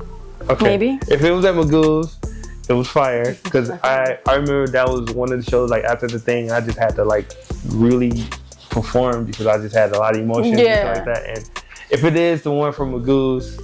That shit was a movie. Like I had Filthy. We were doing Face. Like I had the homies come out. I did have you ever been? Oh, what the fuck is that song called? Fuck. Oh, I have it written down. Have you ever been? I don't know. Yeah, Take the Lead, isn't it? No, not Take the Lead. It's a song I did with Johnny. In the Troops. The Troops. Okay, hold on. I have that somewhere too. Never mind. Mountains? Yes. How the fuck do I perform? How does the song go? I haven't done this song in a long time. But anyways, like it was just like one of those performances where it's just like everything felt so good. I had everybody that I ever worked with pull up, do like a song with me. Like people was in the crowd, people was yelling, people was cheering, people was taking pictures of me. It was a fucking moment. Like that was one of my favorite sets ever because it was just like it was awesome. The sound sounded great. Like I had stacks on the audio, fuck with the lights and shit with me. Like, shit! It was just fucking. This sounds like a movie. Yeah, like it was. Sounds epic. It was definitely like like one of them performances I ain't gonna ever forget. If this is the same. If it is that. If it's not, then sorry. Disregard everything I just said. JK. Yeah, for real. Thanks. Underground Sound, but I think you've done more than one. Yeah. So you can just talk about it in general. Yeah, those were cool. The only thing about that was the location. I feel like I was rapping to like someone's drunk uncle. Like just the setting wasn't wavy. That's all. Like to be TBH. You know what I mean? Like when somebody has a keg of beer, like here, and I'm like, I'm not in the right spot. You know what I mean? This is not my target audience at all. It's just not. Like I feel like like Midwestern Indiana. Like I don't know. Like I feel like they probably took the first spot that was like, yeah, you can do your show here, or like someone's auntie's bar. Knew somebody. Yeah, like it. I was just like, I'm doing this performance for myself. Like that was just one of those like you recorded me, like cool. I'm gonna let me get my content. Exactly. That's all it was the content. You know what I mean? Ruleta y Flow. I don't know if you remember that. November 2022. Pronounce it again. Ruleta y Flow. Well, I'm saying it in Spanish. Oh. So maybe Ruleta and Flow. Would that? Oh, was it Rhythm and Flow? Or is that like a show on Netflix? That's a show on Netflix. That is a show on Netflix. I'm pretty sure I did that shit fire too. I don't remember that one. No. Okay, I was iffy on it because I was like, because of the name, I'm like, it's a Hispanic thing. But like, no. Oh. Shout out my nigga Essay. I know what you're talking about now. Okay, yes. You just had to say his. Okay, yeah. That was one of. We got there, guys. Yeah. My bad. Yeah, Essay. One of the Essay shows. Essay and damn, what's his name now? I see his face. Lazy. Essay and Lazy. Oh, Lazy. Yeah. They threw that event. It was cool because they like spin the wheel to like see who's performing. It was like a cool like version of like rap roulette. Okay, roulette. Yeah. Oh, roulette. Yeah. Now it makes okay. Yeah. Now I got it. The shot. I understand the concept. Essay too. Essay is one of them. He knows how to introduce me. Like he get on that stage and it's like sometimes I'm just sitting there for a good minute. Like like at some point like when you walk on stage you cool and then like too long you just kind of look like all right. Like yeah, you know what I'm saying? Like he like knows how to like just talk and introduce me to like a crowd. Like I fucking love you, bro. Like big salute. Like yeah, shout out to Essay. Yeah. Okay. Now we finally got it all together. Yeah. Apparently my Spanish is not that great, but comparing 20 years in Miami didn't help. Stay High, but you've done like several different. So I found The Streets Are Calling, Reach for the Sky, and The Devil's Lettuce. Mm-hmm. Yeah, shout out Natalie. Like her whole movement and Stay High movement, fucking fire. Like I just know her from like. It was once where I had reached out to perform, and then from there we built a relationship. Yeah. And like she sometimes invites me, not trying to like put nobody on blast, but sometimes she's like, yo, like I'm throwing the show, like you on the spot. I'm like, hell yeah. Like it's like that type of relationship where it's just like she knows what I bring, as well as like I know what type of space she has and what type of community she built. But shout out to Stay High, like that. That is from the bottom up, like a community, and just another example of just hard work and just like just sticking with something and people loving what you're doing and the space you provide, and like forever, like I will always fuck with them. But like real cool shit. Like if you haven't been to a Stay High event, go to a Stay High event. I have to go to a Stay High event. Yeah. I think you invited me to Devil's Lettuce. Yeah. But I think I had a different event or something else going on that day, and I didn't go. It's all good. The next one, hopefully, I'll be able to make. Hyphy Holidays, December 2022. No, all right, moving. Pretty sure I'll buy that shit too, though. If you haven't been to the Year 2087 show, you should go to the Year 2080 show. He just does so many. Yeah, you know what I mean? It's all a blur after a while. Yeah, facts. Like sometimes I just show up and I'm just like, it's like seeing the president. You just be like, hey, you hit us with the deuces, and then you know that rich. You say what you gotta say and then go back to hey, and then go home like shit. Eyes on the Prize. You did this in 2024. Yeah. I hope you remember that one.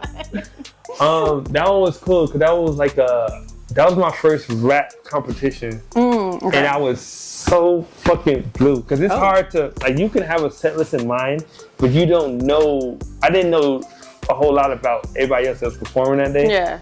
And then the crowd was not a Year 2087 crowd, so I had a lot going against me. And I had some homies that couldn't make it, or I would have had that bitch turn people in. Yeah, because it's like a crowd participation kind of thing. That's kind of hard. Yeah, so but I gave my all. I think I made it to I made it through 2 rounds or something like that. But also I had features, and they couldn't make it for like that type of song to hit the way it did, because I had to rap their verse.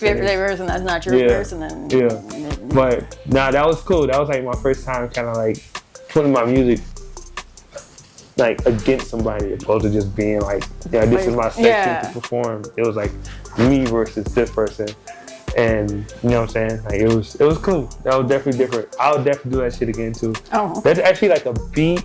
There's like a producer. producer contest or something like that coming up where like you can like play your beat versus like, I'm in that bitch. Find your 28/7 in that bitch. See how far I know what you're talking about. I can't think of the name right now. Yeah. I'm sure it'll come to me later. Yeah, but that's coming up. I'm definitely interested in that bitch with some fire too. Fire.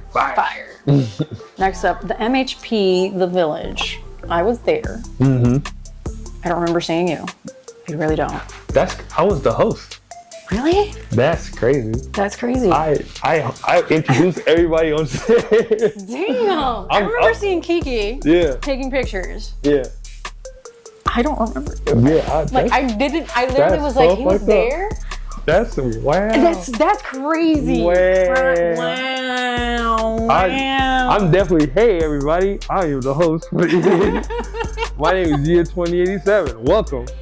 Up next, we have for like mad people too. Like it wasn't just a one. I was there, emceeing the whole shit. And that did not process. It's okay. I saw the picture. I was like, he was there. Yeah. Like that's literally my reaction. I'm like, yeah. You pulled up with another artist or something like that. Yeah, like that's. And I performed the song that day too. Like I was like, okay, fuck it, I'll perform. Like it. Wow, that's crazy. I know my memory did not serve me for that. To give you like some like leeway, I wasn't in full 20. Yeah, I was casual. But see now, that's what I'm saying. Like I gotta always come correct, and then motherfuckers ain't gonna. Because I probably saw you, but like didn't process that it was you because you were in your, you were more chill. I'm gonna let that slide. But that's kind of fucked up. That's the only one. She was like, she's looking at the Instagram like, dude. Literally, that was me. Like, why the fuck don't I remember? And I'm pretty sure it's in my recap because I did a mini recap of the event too. So I'm pretty sure you're in my recap, and I literally don't remember at all. Like, it's okay. That's fucked up. I'll let you slide. It's so fucked up. So fucked up. You redeemed yourself with letting me be here. Okay. Hey everybody, I'm who she forgot about. Crazy. 20. So talk to me about the MHP Collective in general and like your involvement besides you being a host that I don't remember. Nye was like... Yeah, because we got to talk about Nye. Yeah, Nye. I did a very bold move with trying to assemble all these personalities. Assemble like the Marley. For real, like, it's so many people that wanted me to join like their like rap collectives and groups and shit like that, and it scares the fuck out of me. Yeah. I ain't gonna hold you. Like I like to move on my own timing, and to be involved where like it's no longer just a 2087 sporadic decision. It's a decision amongst a group and so on and so forth. Like Nye came at the right time, had the right concept, and the right group of people. I was like, all right, fuck it. You know what I mean? And it was cool. Like shout out to everybody in that shit. Like we did some rides, like magic, and like these were like friends already. You know what I'm saying? Like from Nye, East, Teddy, Weegi, Karma. Kiki was in it. Everybody. If I forget, there's a lot. I'm forgetful. Sorry, we forgot. But like everybody was like the homies prior. So it was just like an easy. It's like we already like make music. Like I've made music with all those people already, and then like now we're just a thing. And like, but that shit is like fire. That was like the freestyles and shit like that. All that shit was just like cool as fuck to be a part of, fun as fuck to be a part of.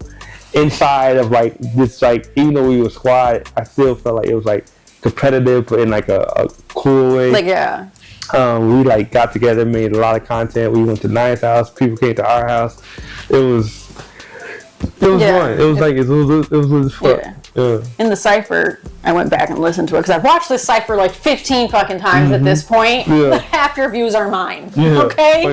Because I gotta keep doing research on y'all people. You said in your verse, you gotta wear all black to stand next to me. That's the dress code. And you're wearing black. Kiki's wearing black. I'm kind of wearing black. Yeah. You know, so black is clearly your thing. Yeah. It's part of branding. I'm very transparent on what I want. Like, I'm very picky, and I'm very like, this is what I like. Like, I'm picky when I wear. I'm picky when I eat. I'm picky on like who I like, who I fuck with. Like, I'm just, because I'm very self-aware. I'm also very self-aware of what's around me and what I see. Like, I'm a very visual person. So, like, if you are standing next to me and I'm like this, and you're next to me and you're in like rainbows and bright colors and shit like that, it does a contrast. Yeah. You know what I'm saying? So, like, in a lot of spaces that, like, or things that I'm organized in or I do, and it's so funny because sometimes, like, I don't have to say it no more. Like, I don't have to ask people, like, hey, can you kind of pull up in some black, please? Some darker colors, please. Yeah, like people adjust to what I am. Like, again, like, they know what 20 brings or 20 is, and they conform, but like, and it still be them. So like, when I throw shows and people come to see my shows, they come as like not fans of 20, but they come in that 20 mood. Yeah. Like, because of that, because I've been consistent on where I am, and some people get intimidated by it, or some people are just like, oh, I can fuck with that. Like, I got some shit to fuck with that. You know what I'm saying? Or whatever. And then also, if you listen to the music, or you just pay attention to like my Instagram or my brand, you kind of like see the fucking, not rules, but like you see the vibes. Yeah, you see the aesthetic. Yeah. And at that point, it's just like, you can't fuck up if you just kind of present yourself in a very 20 way, which is your way in the first place. Like, again, I'm just kind of like showing you how to be you or do you, but in a very stylized way, and most of it involves black. Because, like, for example, I like wearing all black, and you can't see a lot of the texture in black, but you can pay attention to the shapes. Mm-hmm. So, like, even like with what I'm wearing, if I was to stand up, it's like baggy, but it's controlled. You know what I'm saying? Like, it was so funny. This was a gift, and I had asked for a double XL. I'm somebody that can, like, I'm medium to large. Right. But how an XL sits on me, it's stylistic. It's the shape of it. Like, I'm really big into silhouettes. Like, I go to the gym to have a certain silhouette. I have clothes I wear to enhance that silhouette. Mm-hmm. Like, and like, black appeals to my, like, I like seeing it. I love my girl when she wears black. Like, I love my girl, period. But then when she wears black, it's like, yes. You know what I mean? Love like, you plus. yeah. And like, I like when my friends pull up, like, when they know I have a show and they come in and they look like 20, you know what I'm saying? Like, yes, that's fucking raw, because it's just cool. It's just like, you know what I'm saying? Like, if you're in my world, you just look like somebody that's a part of my world. Not just somebody that's just like next to me. So yeah, like, you know, you gotta wear black to stand next to me. That's the dress code. Yeah. So I had to, you know, get a black fit, so I could stand next to you. And then black too don't always gotta be like black, but just like that's black. You know what I'm saying? Like BLAX, Blax. You know what I mean? Which is like black adjacent, which is just like the swag. You know what I'm saying? It's a whole mood. Yeah, exactly. It's a color. It's a mood. Black is an attitude. Like, when you think 2087, it's not just the shade of color; it's the attitude behind it. Speaking of attitudes, Nye was on the couch recently. Yeah. Oh, we were talking about "Fuck Out My Face." And she mentioned you were supposed to be on it. You wanted a remix or something. Yeah, Where's the verse? She sent me an instrumental. So, in my defense, she sent me an instrumental, but not like with her lyrics on it. For me to like. Okay, so it's not your fault. Yeah, it's your fault. Yeah, send me the lyrics. Let me know what the fuck I gotta talk about. Like, I know the hook is "fuck out my face," but it's just like, but what are you saying when you tell somebody "fuck out my face"? So I know what I gotta say with "fuck out my face," or we can just chop it up. Like, we've been talking. It's a lot of my homie friends that we have projects with, and again, like, I'm somebody that, like, I need to be in the perfect circumstance to work on music. There's been a lot of life going on, And I'm patient though, because I just know what. I'm just the impatient one. I just want to know where the verse is, just for my selfish reasons. It's here. It's ready. It's just like I had to be like, you know what I'm saying? I had to be in the space, and that's the thing is like I'm timeless. So no matter if I talk to you about an idea today and it takes me 2 years for me to execute it, when I execute it, it's flawless. Yeah, it's gonna be executed to perfection. Exactly. So sometimes the wait, like there's a lot of people that are impatient with certain things of mine because they know how fucking raw it is. Yeah. And I know too. Trust me, I know too. But because I just don't do shit for fun, like none of this is for fun for me. Like it's fun to do, but it's not for fun. There's a purpose for everything. There's an execution that I want for everything. There's a vision I have for everything. So when I do it, I just don't want it to fall to like the wayside. Yeah. Because there's so much that I put into it. Like I put everything into anything I do. Therefore, when I do it, I want to make sure that I'm in the right headspace. I have the right space to do it. It's going to be executed the way I want it to, and so on and so forth. Like it's again levels. It's the consistency. It's the branding. It's what people know me for, and it has to stay that way. You know what I'm saying? Yeah. People can't walk up to me and see me as a 5-star restaurant, Gordon Ramsay, and then I give them McDonald's. It just don't work that way. Yep. So sometimes you have to wait a little longer. Sometimes the meal takes 2 years for it to cook, but when you eat that motherfucker, and it's the juiciest steak in the fucking world, then it's like exactly. So your patience was rewarded. Yeah. So for all my friends that got something with me and you want it out right now, please be patient. Be patient. Because it just takes time to cook. Sorry, Nye. Or there's something. And, Nye literally was, when she was here, she said the same thing. She's like, let me cook. Like, she kind of had the same kind of response. Exactly. Like, let me cook. Like, trust me, like, divine timing is always on time. So, just let it happen. I'm in a better space now. I'm finna have my own space now. Like, it's so many things just running, like, finna have wheels. It just, sometimes I had to do, like chaos control. Like there's a lot of micromanaging and repairing in the background that you can't see. You know what I'm saying? Like up front, it looks like I'm cool. Like if you look at my Instagram, it looks like I never missed a step. Literally. But you know, when you put the phone down and like someone actually be like, "Hey, 20, how are you?" You can find out. But a lot of people don't. "Hey, 20, how are you?" It's just like, "Yo, like I'm trying to do this. Like, what's up?" And it's like, "Hey." You know what I mean? Like, I'm doing kind of fucked up right now. Like, you know, can I talk to you about that? No?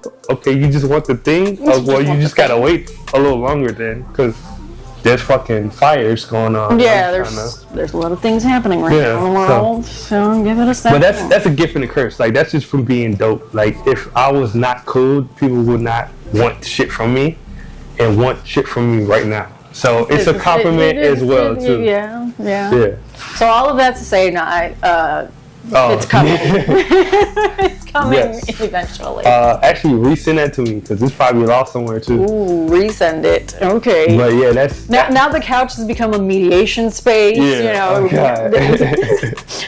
Now I gotta hit Nye back up and be like, "So look, here's the clip. This is what he said." Yeah. Now resend that shit. We'll have that shit out by the spring. Ooh. Yeah. So one more thing with the MHP Collective, kind of adjacent, is you were in the Politickin music video, and I didn't know that. You don't just know I'm anywhere. I don't. Like apparently. I saw you talk about the Politickin video with right? on this very same couch. On this couch. You like, yeah, you was with your friends. Y'all got lit. Y'all throwing money. Gave him a Corona bottle and shit. Meanwhile, I'm in that bitch too, in the background. In the promo pictures. Yes. Big 20, again, you got some leeway. I wasn't in black. You know, trying to conform to the other artists' world. Yeah, I had to go back and rewatch, and I was like, oh, wait, that is 20. Yeah. JK. Yeah. You can't take me out of the black. Yeah, I know, exactly. And that's the thing too. Like me, it's so funny because me and like Kiki Lofi, we fucking are very similar and then not. There's like there is a in between, but then there's not. And it's like I'm very this and like she looks very that right now. She's matching. again, dress code. She bodied that shit. Fire, right? Fire sweat. I bought her that shirt. If y'all could see her outfit right now, fire sweat.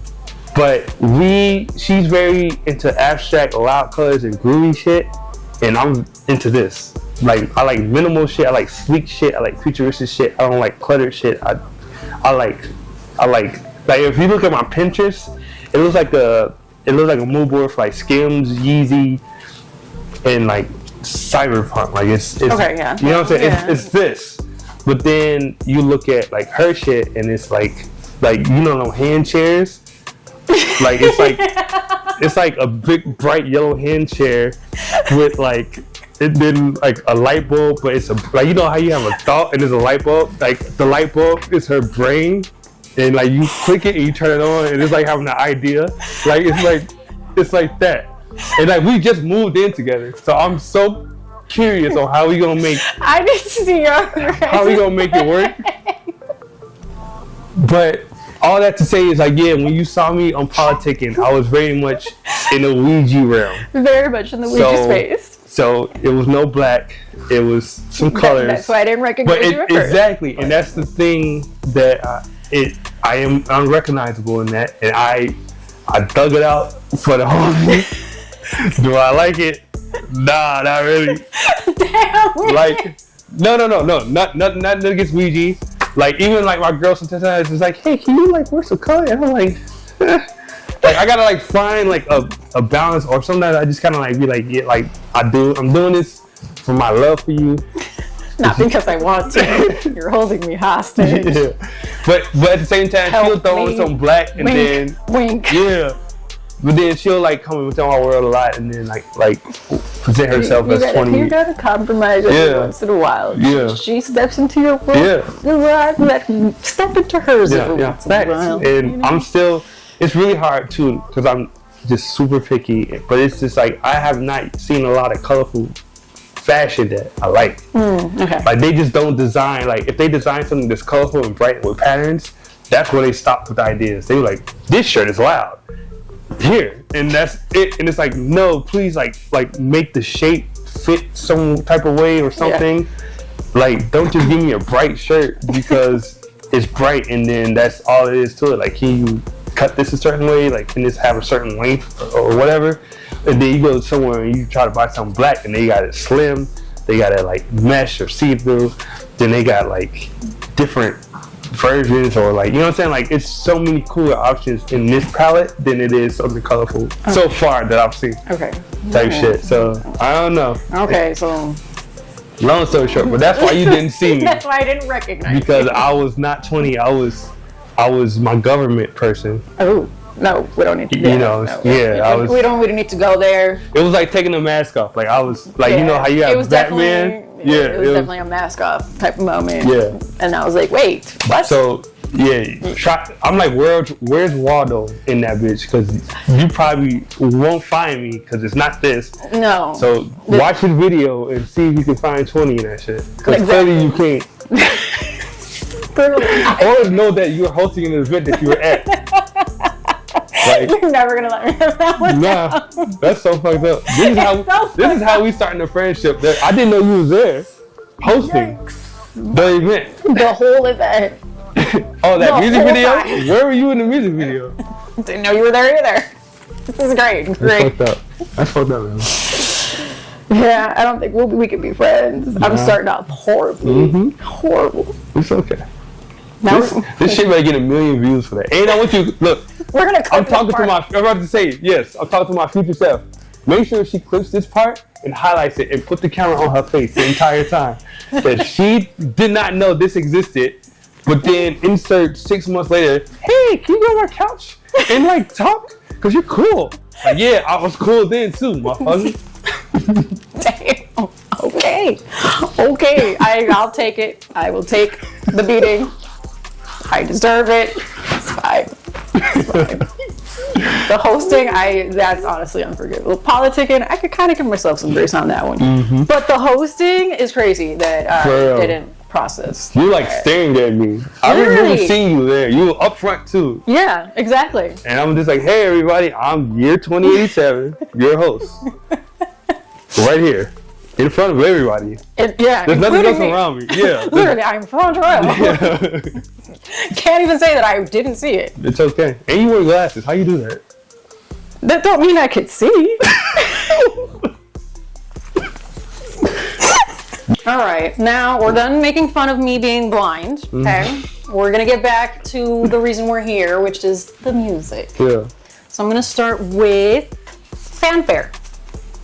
Oh, what was the reaction? Oh. No, because I really like that song, but Kiana does not like that song.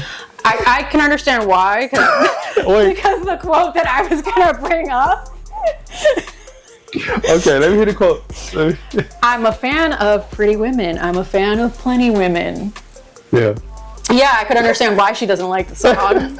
Look, I made that song before. I was going to ask you if you made it before her, because that's the only excuse and reason why the song should exist. Yeah. So that type of mindset gets me in trouble sometimes, because so I'm a very appreciative of just like women. I feel like God blessed the world with art, like just art. You know what I'm saying? And in my single days, I like was just very vocal on that. Just like, yo, like I'm a fan of pretty women, plenty women. You know what I mean? And it's, all the things. Yeah, because it was just like some like honesty around it. You know what I'm saying? Like when I was making music, I had a certain like mindset and a certain image and a certain type of like girl for every type of song. You know what I'm saying? There was like if I'm making some type of like EDM song or something like that, it's the girl that's like, you know, dancing under the show. Like if I was making like an R&B song and I was talking a little spicy on it, it was the girl that's like, you know what I'm saying? Like it was just like that plus the futuristic shit was the setting for when I created and made music. So who or what type of girl was Fanfare about? The who verse inspired this? Because it wasn't Kiki. No, it was like, even if you listen to the verse, it was like, she paint her nails and toes, Basquiat's and Picasso's. Yeah, that's what I LA bitch put me on the Roscoe's. Like, it just described every type of girl I either interacted with or just thought of, like, and because it is so much diversity, like you know, everyone is diverse. There's a different personality in everybody you run into, and there's so many girls that like dabble in music. You got the earthy girls, you got the girls that go to raves, you got the fashion girls, you got the rest, like the library girls. Yeah, you know what I'm saying? Like it's so many, but we all have a common ground of just like liking music, and especially because I started off as a DJ. Yeah. Like if no one else in the room moves a muscle, if you're entertaining the women in the room, especially for me, that's all that matters. Like there's guys that want to look tough and don't want to do anything. Cool, y'all, whatever. You know what I mean? But if the girls are having fun and I'm hosting the space and they're vibing and shit like that, then I'm doing my job. And I've just always had that mentality in everything I do. Like even when I hang out with like Kiki or like some of my like female friends and stuff like that, making sure that they're having a good time and they vibing is important to me, because when they're having a good time, I can have a good time, and then that makes anyone else have a good time. Because like when girls party, it's a party. You know what I'm saying? It is a party. So, but when I made that song, it was an appreciation. Like I saw the song as an appreciation. Oh. Okay. And then she gave me another perspective, and then it was just like, oh, like, it wasn't like that, but I see what you're talking about. You know what I mean? Appreciation. Yeah, I'm on Kiki's side. Sorry. And then, like, when you a handsome guy, you know what I'm saying? Oh. Okay, let's go. Here we go. Here we fucking go. Yeah, you feel me? Like, that's all it is. Just being like, I see you seeing me. That's it. Oh. That's okay. it. Trump hands. Oh my God. Moving on. Before you dig yourself a deeper hole and end up sleeping on the couch tonight. Not Melly's couch. You can't sleep here. Yeah, thanks. the Envision playlist. It was an album. I was confused at first by the title, and then I finally figured out what it was. Yeah. So it's 12 songs. I'm not going to go through every single song. Go through some of them. Ascension. I want to. One of my favorite songs. Oh, okay. Yay. It's a good thing that I wrote it up then. There's a recording on it of like other people talking like about your sound. Yeah. Was that like a like made up conversation? Was it like a voice note somebody meant? Like, how did this come about? Where did it come from? That was a real conversation. Oh, sure. Like, I wasn't in the room. That was like my bro Johnny, Jay Rivers. You've done a lot of work with him. He was on a podcast, and someone was like trying to ask him about his sound being like futuristic and stuff like that as well. Yeah. And he was like, nah, y'all talking to the wrong person about that. Actually, my bro, my friend. Yeah. And I remember hearing that, and just like, one, it was like a huge compliment, and it made my day. But then I was like, yo, like, that kind of helps me explain myself, because I don't like talking about myself. I could talk about myself a lot. Yeah. I actually love talking about myself. I'm lying. I mean, we've been talking for quite some time about you. but like, I don't like being the guy that's like, hey, but by the way, like, I make music, or hey, by the way, I'm really cool, or you know what I'm saying? Like, I'm never like thirsty to communicate that to you. So when other people do it, all I gotta do is just kind of sit back and just let the conversation start, and other people just be like, oh, like, like, you know what I'm saying? And that's what that was. Like, I had nothing to do with that conversation at all, but yet, you know, I was brought up and I was talked about in a very high regard. No, definitely. And I put it in that song because that was the intro to the album, and it kind of like told people what they were getting ready for. Definitely. You know? Yeah, it was definitely like, this is what you're gonna expect. Yeah. Next up, Reach with Whimsy. Yeah. She's been here before. Yeah. And then you've worked with her before. You guys worked together on Take the Lead. Which me and her discussed while she was here. Yeah, right. We specifically discussed that line that you said, have you ever been with a black guy? Yes. Like, low-key, that clip circulated the internet. Yeah. Wait. Yeah, I remember when I seen that, I had like sent that little clip to her. I was like, look, they're talking about this shit. And that's exactly what I wanted. Like, when I write music, especially like the first line of my bar, it has to like make you like, okay, I'm listening. You know what I'm saying? Because like, I think that's the most important thing. If you come in like warm, like if you just come in dry as fuck, no one wants to hear you. So I know the song was good as fuck. Whimsy put me on a second verse. She had the hook and her own verse. So I was like, okay, I need to come in with some shit.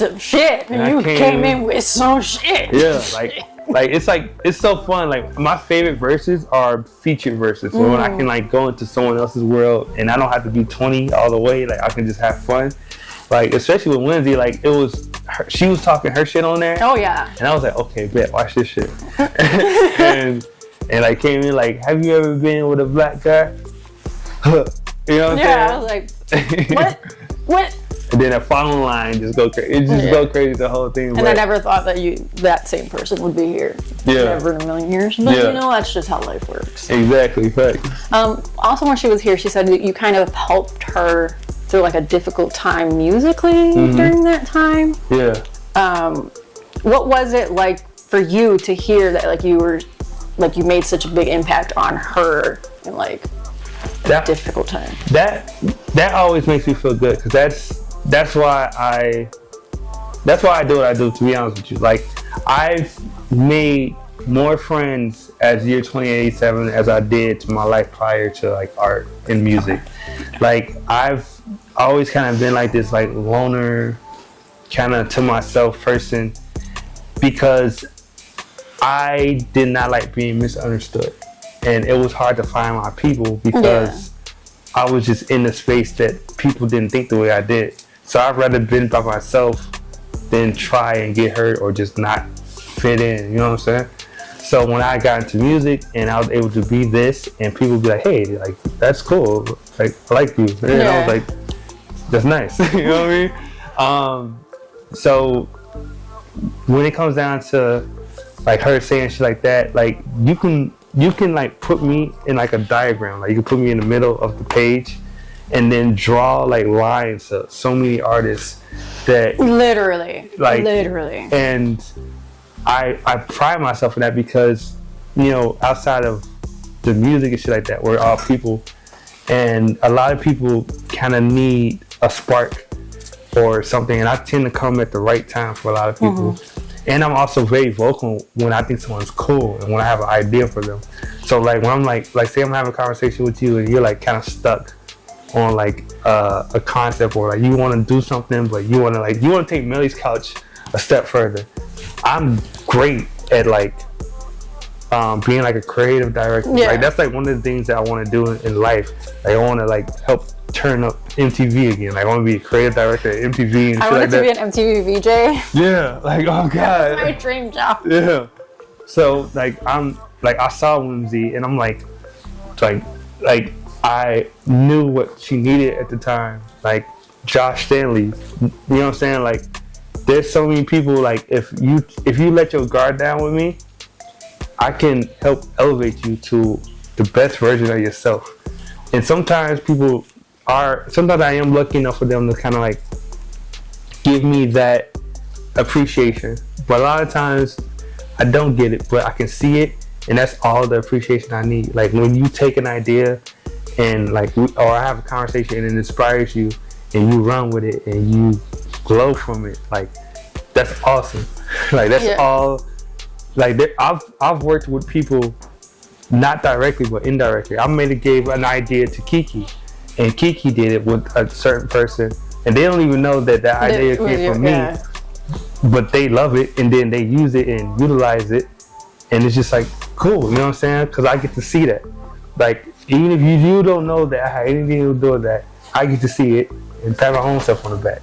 So there's a lot where I just want to help people just like shine and glow, because again, like I'm not worried about what the next person is doing interfering with me. If anything, I want to add to it, and that's 2087. You know what I mean?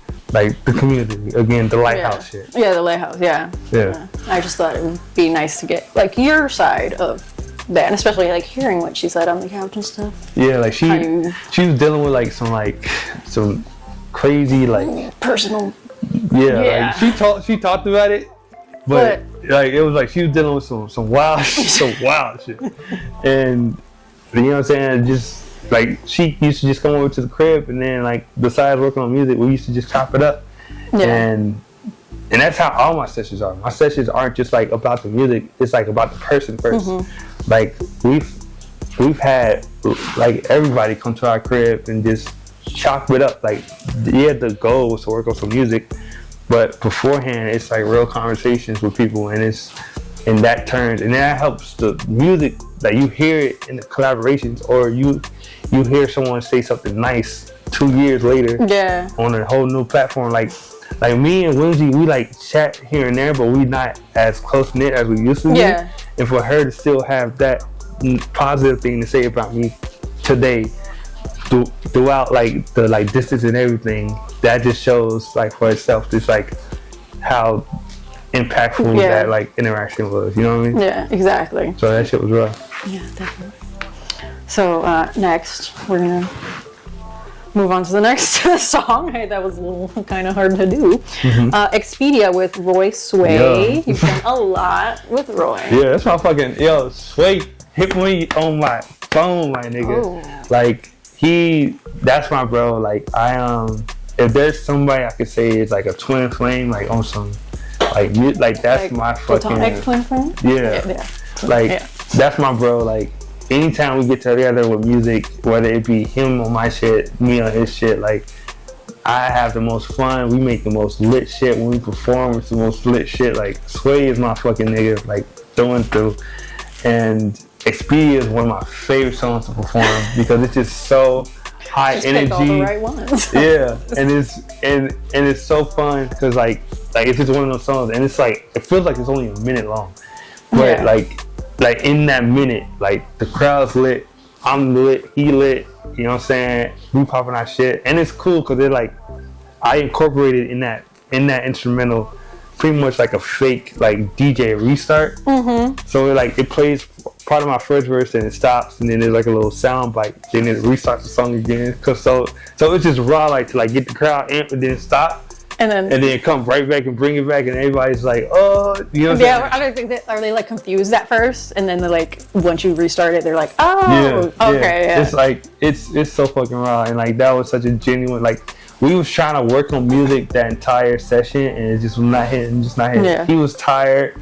I used to live in like the south suburbs, so it was like a decent drive to get back to the city, but he played me that beat, and I was like, this is it. Like I have a strong feeling about this one, and we started freestyling about it, and it was so genuine because it was like it wasn't no thought behind it. It was just like just the bars coming, and then we was coming off of each other and shit like that.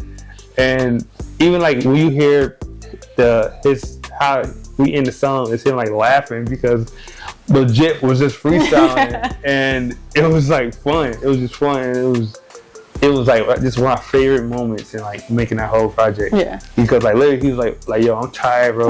We gonna have to come back to this. And then right there is where like magic happened, you know what I mean? Sometimes the magic happens when you least expect it. Yeah, thanks. And then this song was also reviewed by the YouTuber Publish X. How was that? Like, how did they find it? How was the review? He was doing like one of those like live streams where it's like submit your music, whatever. Okay. And I remember like being up. It was like 3 a.m. or some shit because he was in like LA time or something. So they like behind or whatever. But I remember like him playing that shit, and he's in there, he's rocking, and I'm like, yeah, it was cool because like I used to watch his YouTube, because his YouTube channel does like a lot of documentaries or just like think pieces on like artists. So like I used to watch his YouTube just to like kind of get the formula on like an artist I'm inspired by, and to see this guy that like takes so much time and like studying like the top tier artists when it goes down to music and breaking down their formula to hear my song at that level and being like, yo, this is raw, like, this is hard, what is this, you know what I'm saying? Like that was again like that validation I needed in making that project and being like, okay, yeah, this is on fire, you know what I'm saying? Like, cause that was my first, like, I've made mixtapes. That was my first kind of album, you know? Yeah, that was like your first, because I saw the other mixtapes and things. Yeah. We're not going to talk about them. We're not going to talk about them. I thought about it. Yeah. Shout out to, not Envision Album, what the fuck is my mixtape? Watching EP. There was some other shit. I've been. Yeah, there was another one. SoundCloud. Find my shit on SoundCloud. I saw the SoundCloud. Yeah. I saw the SoundCloud. Yeah. Moving on. Pleasures. And the bar I have is, I'm your entertainer, my pleasure. That bar stuck out to me. Yeah. I just feel like a lot of us can relate to it, especially if you listen to the song and watching the music video. That line just, I feel like most creatives, entertainers in this space could relate. Yeah. Not just to that bar, but like in general to the song. Yeah. And then the music video, you directed and edited, correct? Yeah. With the strobe lights, the girl with the lacy top. Yeah. And then there was a knife and there was a gun. And there was a lot going on. It was like sexy, but like also like not violent. I wasn't say violent. It wasn't violent. Like. Yeah. I know. Aggressive. Yeah. I'm not sure what the terminology, but yeah. Yeah. That was the perfect example of what year 2087 looks like in my head when I'm making music. Okay. Yeah. Yeah. Like it makes sense. That video is a perfect example, like through and through. Like even with the song, like Pleasures and all that cool shit. Like, cause like pleasure can mean so much to so many people. Yeah. But like to me, like pleasure is that pleasure is sexy, but like a little edgy. Like you said, there was some knife play, there was some gun play. Like I'm into, and as you can see with the mask too, like it's not just an aesthetic thing, but like also I'm a very sexual being. Right. Yeah. And like you can hear it in the music, you can see it. Even how I predict, like how I model, like how I do a selfie. It's not just like a selfie. It's like a like a photo shoot. Yeah, like and like how I pose or like how I just direct something or how I feel comfortable in is a very like sexual adjacent thing because I'm confident in myself, I love myself, and I present myself as something to be like pleasured. You know what I'm saying? Like I like that line you said, like damn, I forgot. I'm your entertainer. Yeah, I'm your entertainer. It's my pleasure. And that could be a lot of things for people. Some people might like the way I look, and that's all they want from 20. They could like the music, and that's all they want from 20, so on and so forth. Or I can provide a space where you feel comfortable to show a little bit more, because it's like, okay, like I know if I'm going to a 2087 show, 2087 will be sexy, and I could be sexy, and the next person's gonna be sexy, and then we all sexy together. Yeah. You know what I'm saying? And that's kind of like, that draws from like BDSM and like just that like darker avenue of sex. Because sex could be romantic and sensual, or it could be edgy and aggressive. There's different types of sex. Yeah. And then that's the balance with it. And that particular song, like even in the lyrics, is like, it's like aggressive. And the video concept was like aggressive.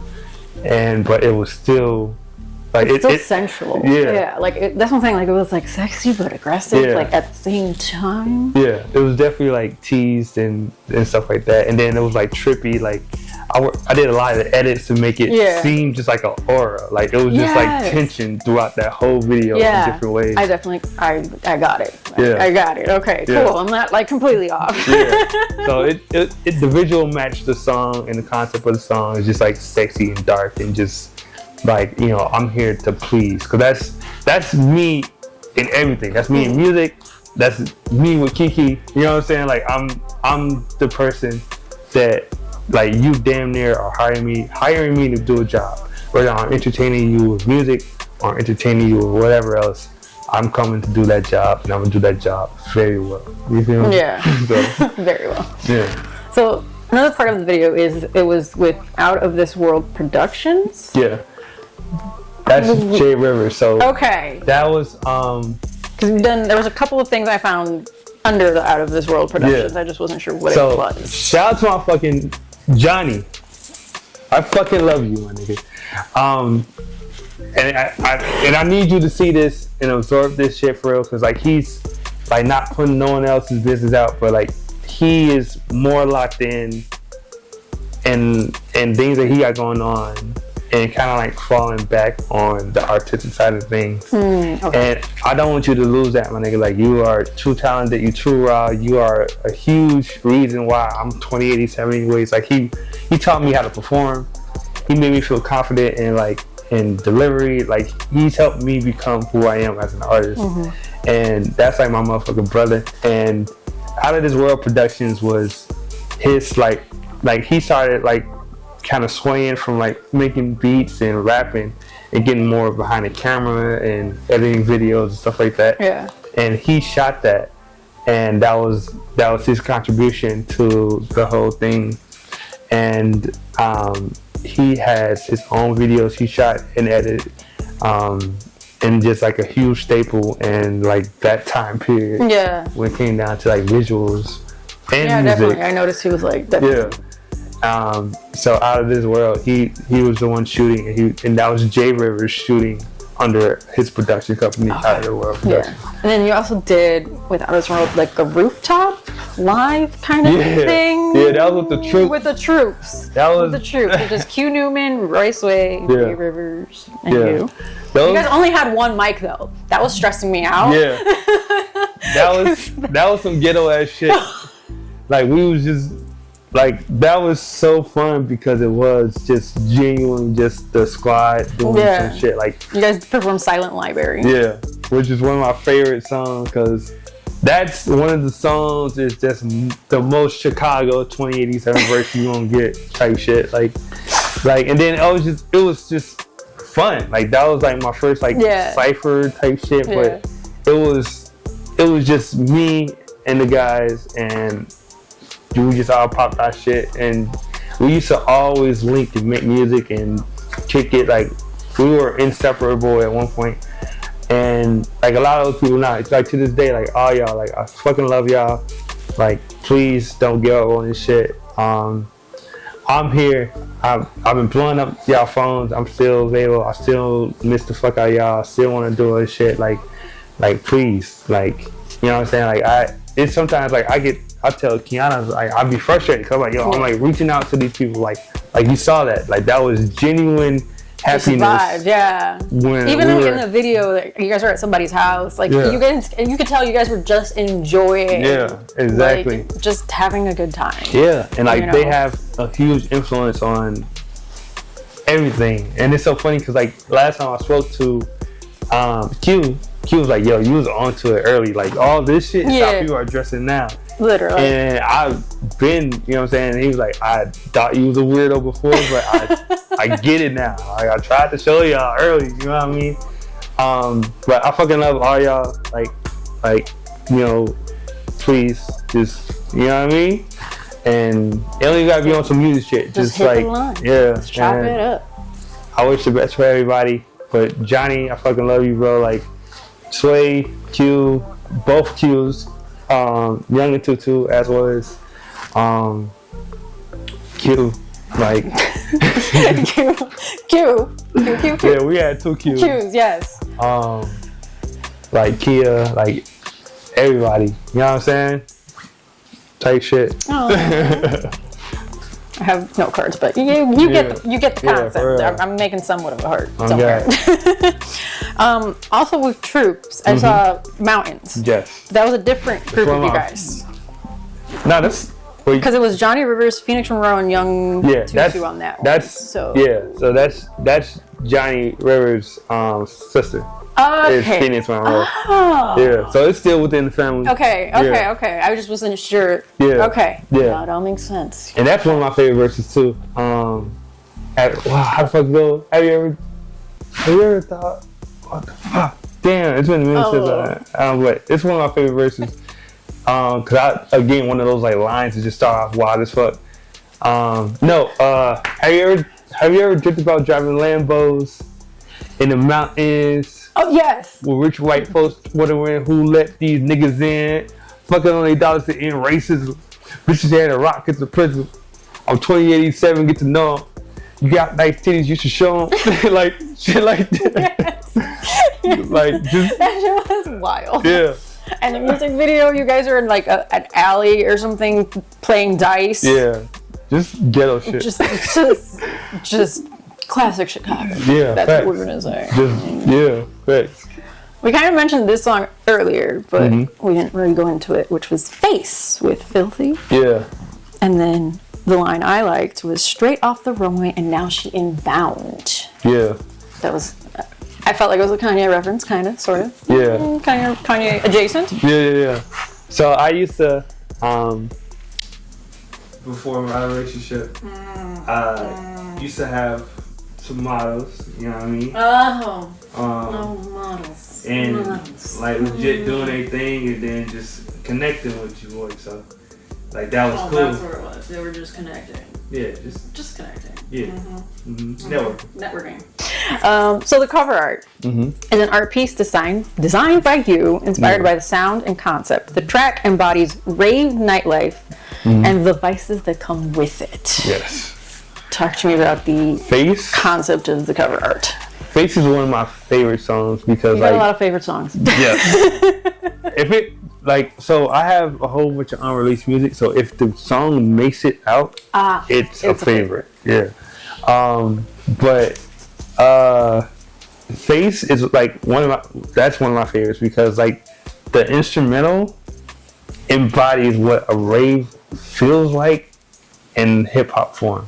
You know what I'm saying? Okay. And then the cover art is really cool because it embodies the song so well. Like it's like a girl with her tongue out and like the face logo like slapped right, you know what I'm saying, like on her face. Yeah. And then like the art is like it's dark but bright at the same time, edgy and abstract, but like you get what it's saying and it's literally saying what it's saying. Like but that song like that song is just like legit, just that. Like it's drawn from the rave, it's drawn from just like not giving a fuck, it's drawn from drugs, it's drawn from sex, it's drawn from like you know how they say like sex, drugs, and money is like the best way to sell some shit. It's like that, and it's unapologetic.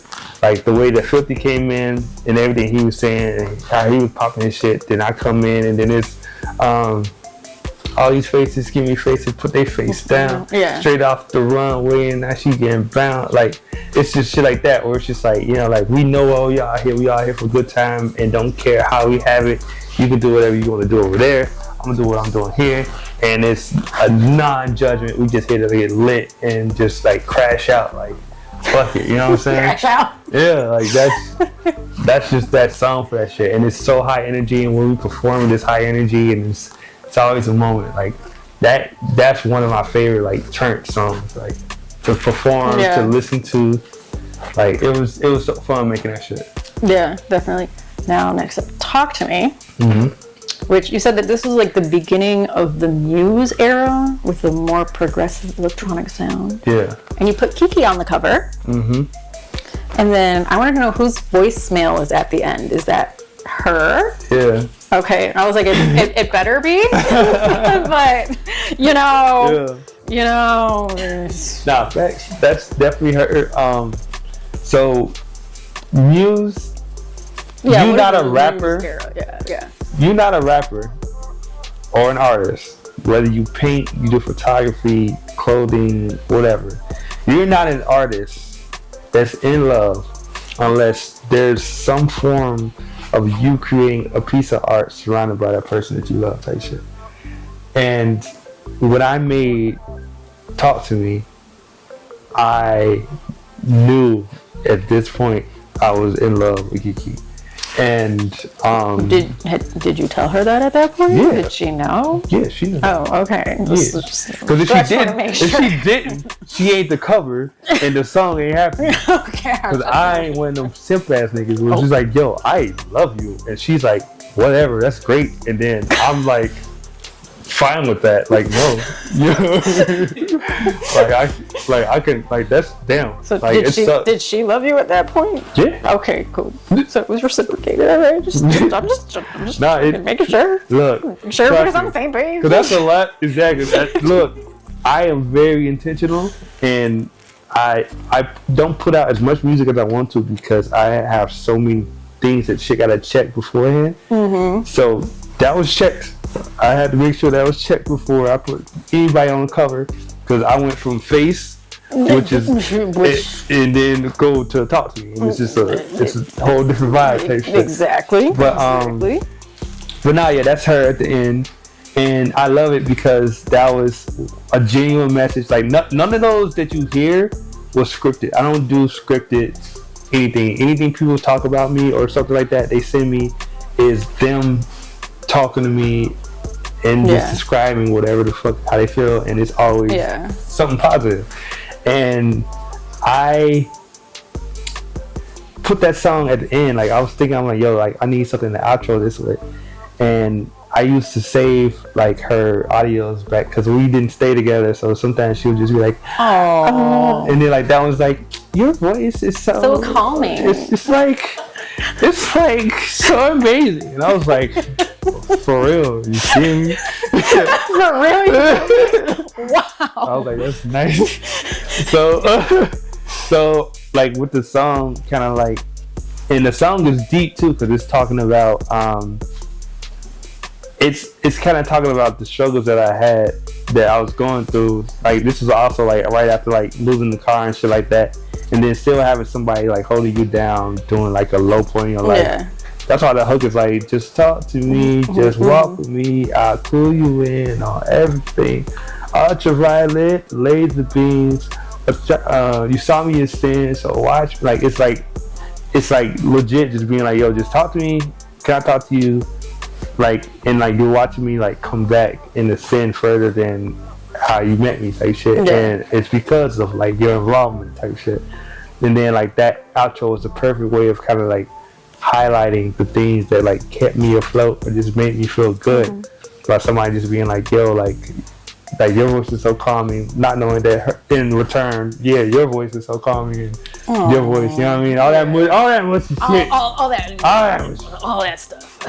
But yeah, like Talk to Me was fun. That was the first project that I got her to feel comfortable in like shooting, and she's on another project too. Like if you pay attention to a certain other cover. Yeah. So you know what I mean? You'll see Kiki like again, like my muse era, like like because I'm somebody too that like I get very inspired by my surroundings, and I'm also like I like to style myself, and I love styling her, and I like just kind of like again making her like she is my muse. Like when now like when I create shit like that, or like when I want to do something, I have so many ideas where I'm just like, babe, I want to do this with you, or I can see you do this, or can you do this for me, and blah blah blah, this and that, because like now she's incorporated in not just me as a man, but like me as an artist too, and I want so much for her because that's the best way I can express myself is through the art and through like how something looks or how something's designed, or like if I do a cover and I want a girl on it, I want you on it, you know what I mean, or you know what I'm saying, like that's my train of thought now. So like having her do Talk to Me, and then we did See Through, and then what's gonna come out right now, I want her to do something for us. So it's, See Through I was gonna bring up next See Through, she's also involved in that one, and then the line that I liked was, "You the muse in my music, I put you on all my visuals." See, exactly. I'm not just talking. I'm trying to tell you. He actually does it. Exactly. Say that line one more time for us. You the muse in my music, I put you in all my visuals. Bars. Exactly. And I'm not even a rapper. Oh God. But yeah, no, that's the truth. You know what I'm saying? Like my music does not connect the way that I want it to without a visual representation. Yeah. I noticed like you're big on the visuals, like, and they often match the sound or the words or whatever. Like it just matches. Yeah. It makes sense. Exactly. And when I know a song is good is when I start seeing a music video for it. Like I'm like when I'm like making the song, I'm also like jotting notes about what I want to do for a visual or some content or the cover art or something like that. And when I was playing, like making that song was inspired by her because she's really into like groovy house and like funk and disco and all that cool shit. Okay, I learned something new today. Yeah, so the concept of that song, it starts off talking about like things that I'm into prior to her. So like the beginning of See Through is like, I need hips and thighs level with my eyes. Yeah. Looking for surprise. Strapped up for a ride. Like just talking to like what the fuck I say? Got you folded while I control it. Fucking up your spine. You know what I'm saying? Like just talking, popping shit. Like I'm just talking to some random girl, or just like my mentality I had as just like this like bachelor artist, year 2087, woo woo. And then the song like stops and the beat switches and it becomes like this like house, like kind of like a two-step like dance, and like I'm now describing like her and wanting to see through her, and like, you know what I'm saying, like it turned into like a love song, you know what I'm saying, after like popping my shit and how it used to be. And that whole thing was kind of inspired just about like, you know, it looks like the Cliff Notes version of your journey. Yeah. So it could go from like, you know what I'm saying, like that to what it is now type shit. So like you don't get that song without her. Exactly. Yeah, there's a lot of things you don't get from your 2087 that don't evolve or without Kiki. So. And if you're in a relationship and your person don't inspire you as an artist, then you ain't with the right person. And don't hide your people. Like there's so many people that like, I mean, I can't tell people how to like be an artist, but I'm suggesting life would be a lot easier because your person wants to be seen and be involved in your art because that's part of who you are and what they fell in love with.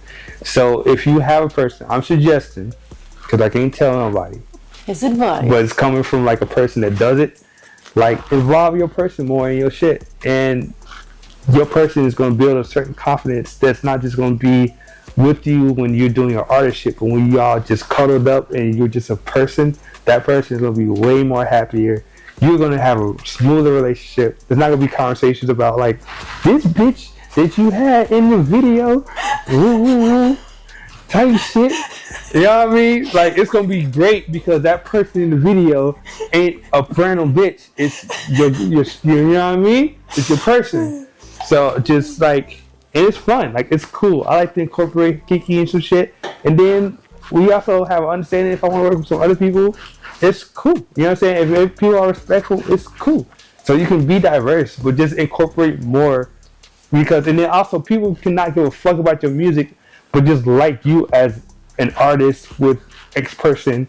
You know what I'm saying? Because like people like celebrities. Yeah. I grew up on celebrities. I grew up, the reason why I fuck with Kim so hard because he was with Kanye. Yeah. And then Kim became her own thing and branched out and cool. And you know what I'm saying? Like, it's great. People care about your art this much, care about your relationship that much. You know what I mean? Because it shows more of who you are and people care about the person behind the music. And that's cool. You know what I'm saying? And if you can be honest with who you are as a brand and your relationship also can be part of that and you're down for that, they're down for that, then it's a beautiful thing. Because you no longer have to turn off anything. You just exist. You're just being. And people love it. Life, and you love it. And then it inspires you. And then you turn it. You know what I'm saying? It's just a cool thing. Yes. It's a cool thing. You know what I mean? It's cool to be in love. Yeah. Type shit. Now we're just switching the mood up completely with the next song. Mm-hmm. Don't Be Scared with La Mala Santa and Weegi Wizers. Yeah. I had a lot of soft shit. Yeah. So I had to get back to it. You know what I mean? And you said, I'm itching to purge, clearly. Yeah. So that song is back to my like roots. It was like dark and twisty. Yeah, like that was my take on reggaeton.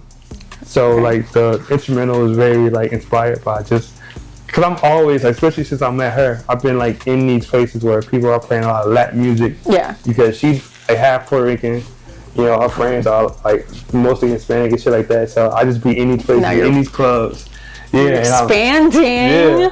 And it inspires me. Like that's why I like being outside. Like that's why I like being in these like places because I get inspiration from the dance floor or like, you know, I'm in some like Latin club. I'm the only black motherfucker in that bitch. But everybody turned.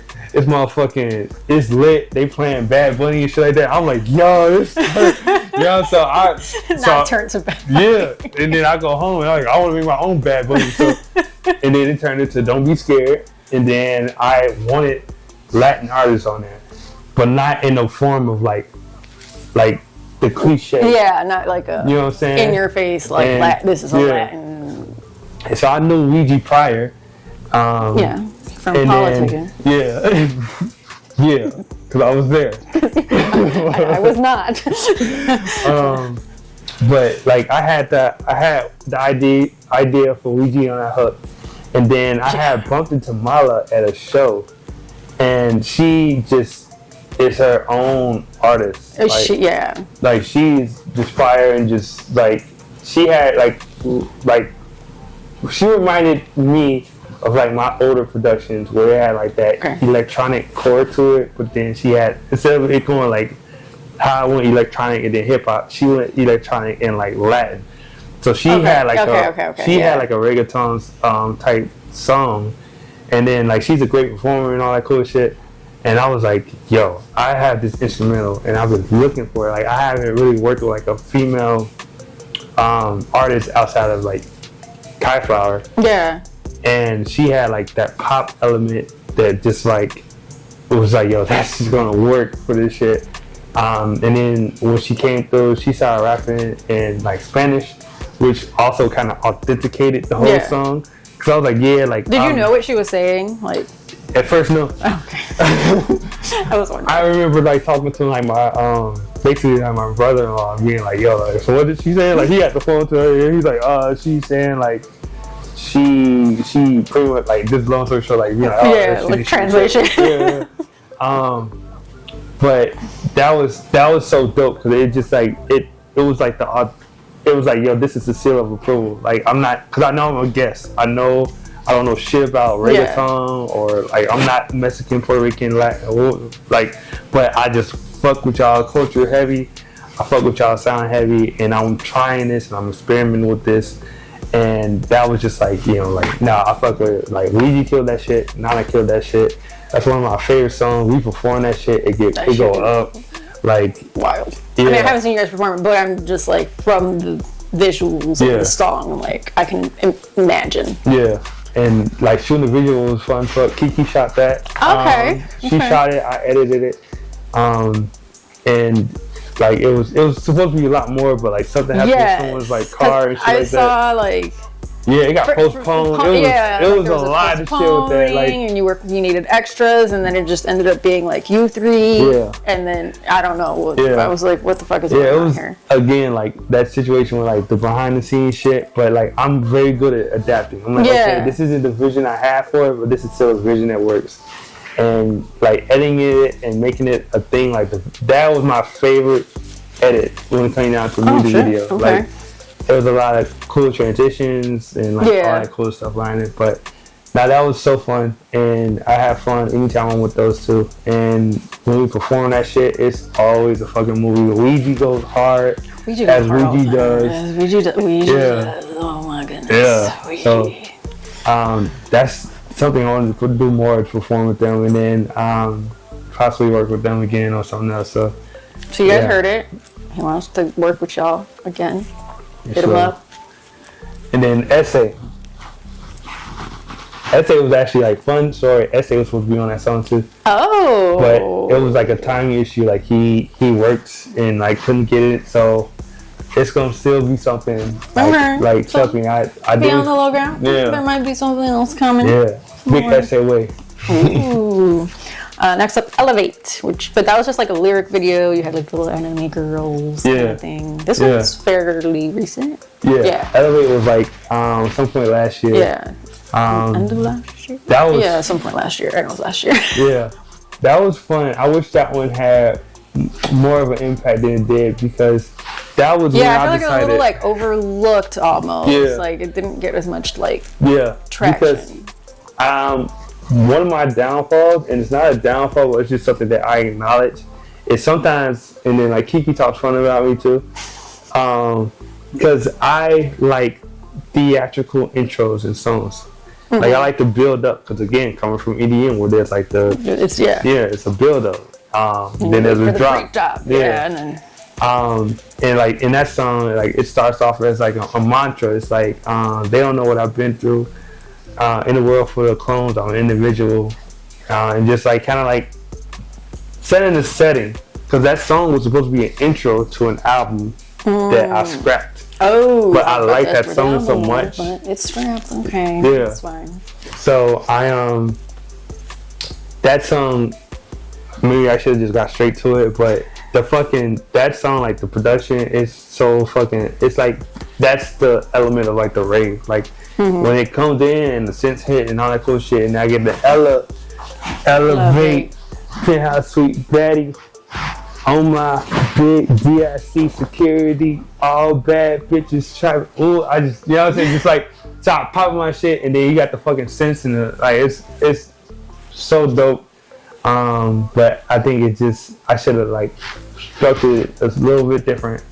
But it's still definitely a favorite of mine, and I think when I do implement it into a project and like it flows into that song, it's gonna do a lot better.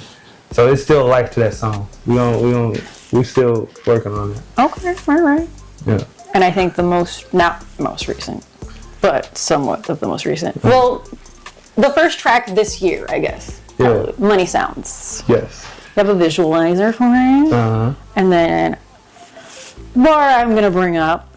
I'm only 1 Grammy from Shorty tatting my name on her neck. Yes. How close to this Grammy are you? Oh, it's that Grammy can be the end of this year. Okay. Like, it can be next year. Like. And who's getting this tattoo?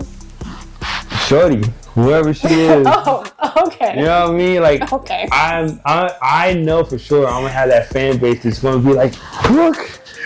It's, you know, like, you know what I'm saying? Like, I'm because like Year 2087 is not just like a name. Even my logo is the brand too. Yeah. And the name is the brand too. Like, it's an attitude. Like, it's the future. It's rebellious. It's the whole thing. So Year 2087 is definitely gonna be tatted on a lot of people because it's again an attitude. It's like a symbol of just. I'm gonna go get it right now. Yeah.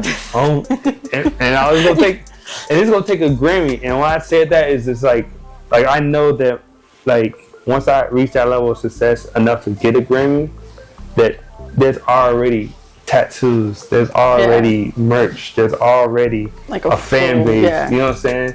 So I'm only one Grammy for Shorty tap my name on her neck. 7 seconds on the. Oh my God. No, what I say? I'm only one Grammy for Shorty tap my name on my wrist. 7 seconds on the fit. What did you expect? Like, yeah. Like, trust me. Like, I'm already speaking it into existence. It's already a thing, and it's gonna be huge, and it's gonna be so chaotic, and I'm gonna love every part of it. You know what I mean? Hell yeah. So a couple more things before we wrap up. I want to go back in time for a second. The One Night music video. Yeah. Where you had like the neon paint and then. Oh my God! Yeah. Yeah. Was that your first music video ever? I think so. I think so. And then there was like lights and it was. It looked like it was kind of like iPhone kind of. Yeah, it was definitely. Yeah, it was. So it was a cool collab because it was with my friend Kevin, and he was doing like a project for like Columbia, and he had to like shoot a music video for like school. Oh, okay. But with an iPhone, so he shot it all with iPhone and edited and all that cool stuff. So I got like a free music video out of it to be his subject. But that was really good though. Yeah. But looking at it now, I hate it. There's is cringe. Yeah, exactly. Exactly why I don't like it. It's so cringy now. I don't look like that no more. I don't dress like that no more. At all. The colors was questioning if that was you. That was me trying to figure it out. I told you, like, at first it was like cool. I was big into the 80s shit. So that whole look was like 80s retro, synthwavy, loud lasers and shit. And then there's some people in there that I don't even fuck with no more. So it's just like, it's so bad. Moving on. Moving on before we get in trouble. No, you're good. Beverly Hills. It was like animated. Hey, yeah. It was like super cool. It was like futuristic. Then like they had little strippers kind of. Yeah. It gave like little anime strippers. GTA strippers. Yeah. For real, they had one move. That one move. Yeah. You had a lot of traction around that song too. Yeah, that was I got two songs that used to be like people's requests. One to this day is still a song called Honda. And then, Honda, yes. And then the other song was like Beverly Hills, and that was edited and created by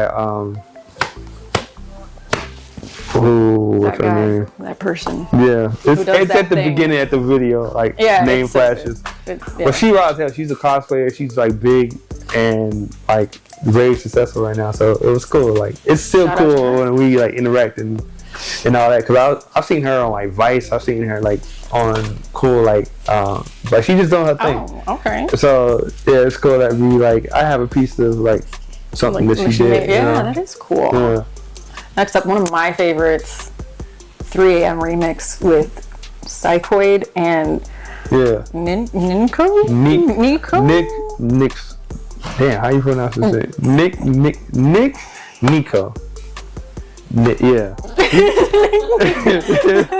Nick, god damn it. Shit. I was like, I know I'm gonna struggle with that one. I literally wrote down, "Oh my god, this is awesome." Yeah, that's what's up. That's dope. It gives me such an '80s vibe too. Yeah, and like the way that you guys structured the music video was like so cinematic, and like it told like a story. And I love shit like that. Yeah. I'm into shit like because it was the girl, and then the 3 of you guys, and then she was in the parking garage. Another one was in the car. Yeah. There was another performance shot, and then she shows up at the end when all 3 of you guys are on stage, and like she clapped and all that. Yeah, the video concept was so dope. When I came up with that, it was like I was like, okay, I want that whole like situation because it's a love song about a girl, but it's like a heartbreak love song. So every verse is kind of depicting how some girl hurt somebody. So with the music video, I wanted one girl to have been involved with everybody that's in his band, and no one knows that they're getting played by the same girl to the very end when she shows up while we're performing. I know, and I like the look you guys give each other. All three of you, I was like, oh shit, they didn't know. Yeah, same shit. And that was so fun. Like that was my first like big remix. Yeah. And then like I was like legit hanging out with friends when I made it because like Psychoid is Josh, Nick's is Nick, and we gonna get your name right eventually. I got sorry. And then it was shot by like Tomas, and it's been a minute. But that one was wild. But yeah, shout out to Angelique. Angelique was a girl that she did great. Yeah. Like, she definitely sold it. Yeah. For sure. Sold it. It was fun. Like it was the first time I had like a real full production, anything. Like it wasn't just like a camera and like that's it. Like it was lights, it was staff, it was expensive. What it was. It looks expensive. But yeah, it was fun as fuck. That quality gives expensive. So your latest track just came out. A few days before this is dropping. Body Paint. Yes. Yeah. Which is sexy. Very sexy. Yeah. The line I bring up is, I draw on your body with my fingers, I leave a trace. Yeah. Yeah. That just gives you an idea of the sexiness of the track. Yeah. So tell me about Body Paint. And who's the like robotic girl, female kind of thing on there? So that was I don't get too much sauce away. Yeah, not too much. I can't give too much sauce away. But that was so. When I make music, I want to collab on everything. Like I always need a singer. I always need someone to play an instrument. But it's because of everyone else's schedules or just something like that. It's not a lot of people available when I need it. Because like when I'm working on something, it could be whenever, and I'm just like, I need that now and I'm in the zone.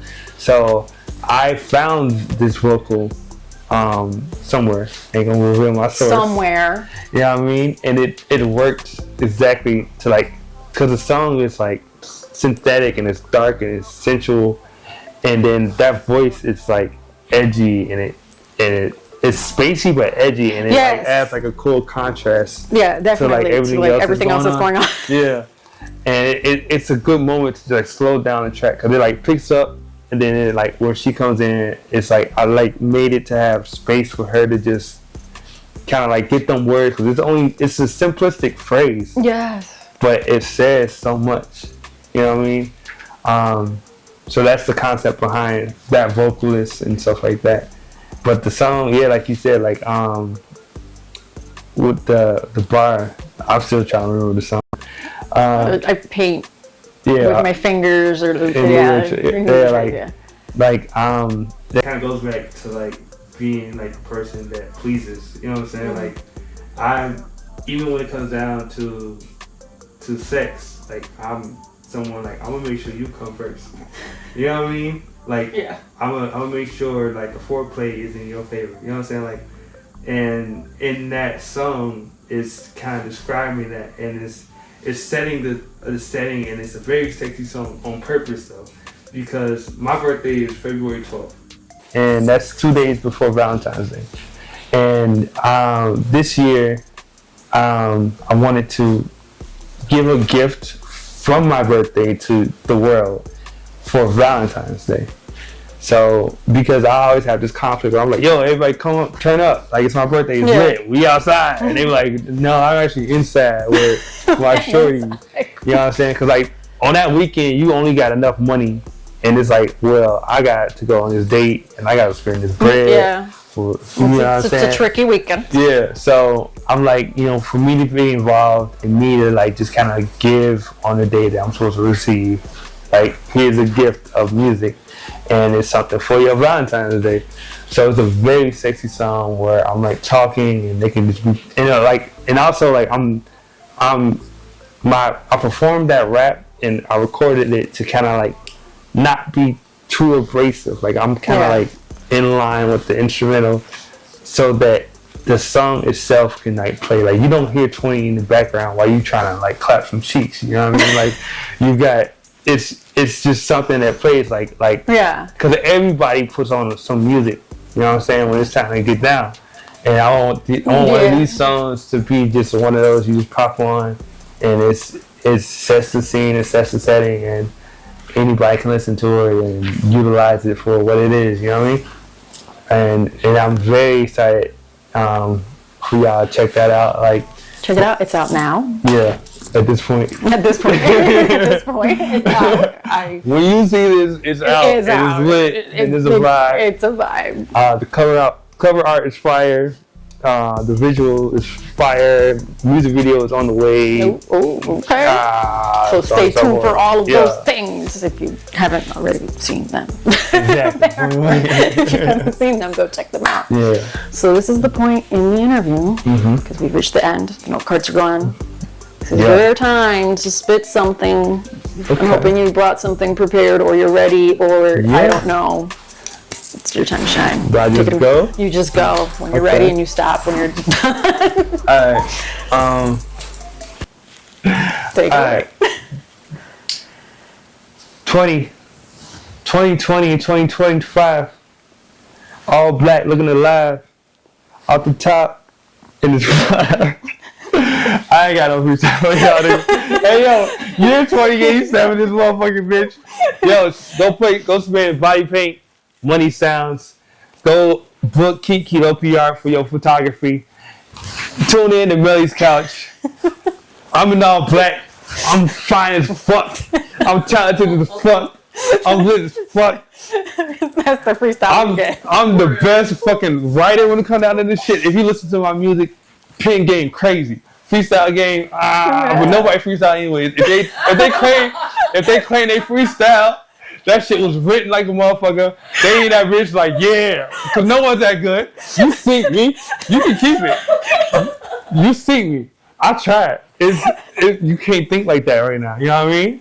And like I make music and I try to do fashion. Like, I can't, like, if you want some real rappity rap freestyle shit, get them little niggas that only rap. They don't be the flyest niggas, but they'll bar you up. Me, I'm gonna give you a whole experience. It's gonna be dope ass music. It's gonna be fashion. We're gonna be turned. It's gonna be raw. But you can't have the bars and all that. You know what I'm saying? So you gotta pick and choose. Yeah. You heard about play my MHP thing. I said, what the fuck I say? I said some shit where I like I can give a fuck about the bars to into nonsense. Like you know what I'm saying? Like, when I have time to sit down and write some shit, and I ain't gonna be like, I could've. She gave me mad time. She was like, yo, like, we do freestyles at the end, like, if you want to come prepared. And I was like, yeah, I got you. And I was gonna rap some old shit. But it's old shit, so I done forgot the shit. But it's fire. But at the same time, like, pen game, go listen to all my shit, fire. And that's all me, no ghostwriter shit or whatever. Ooh, I actually ghostwritten for some other people. That's a conversation for another person, you know what I mean?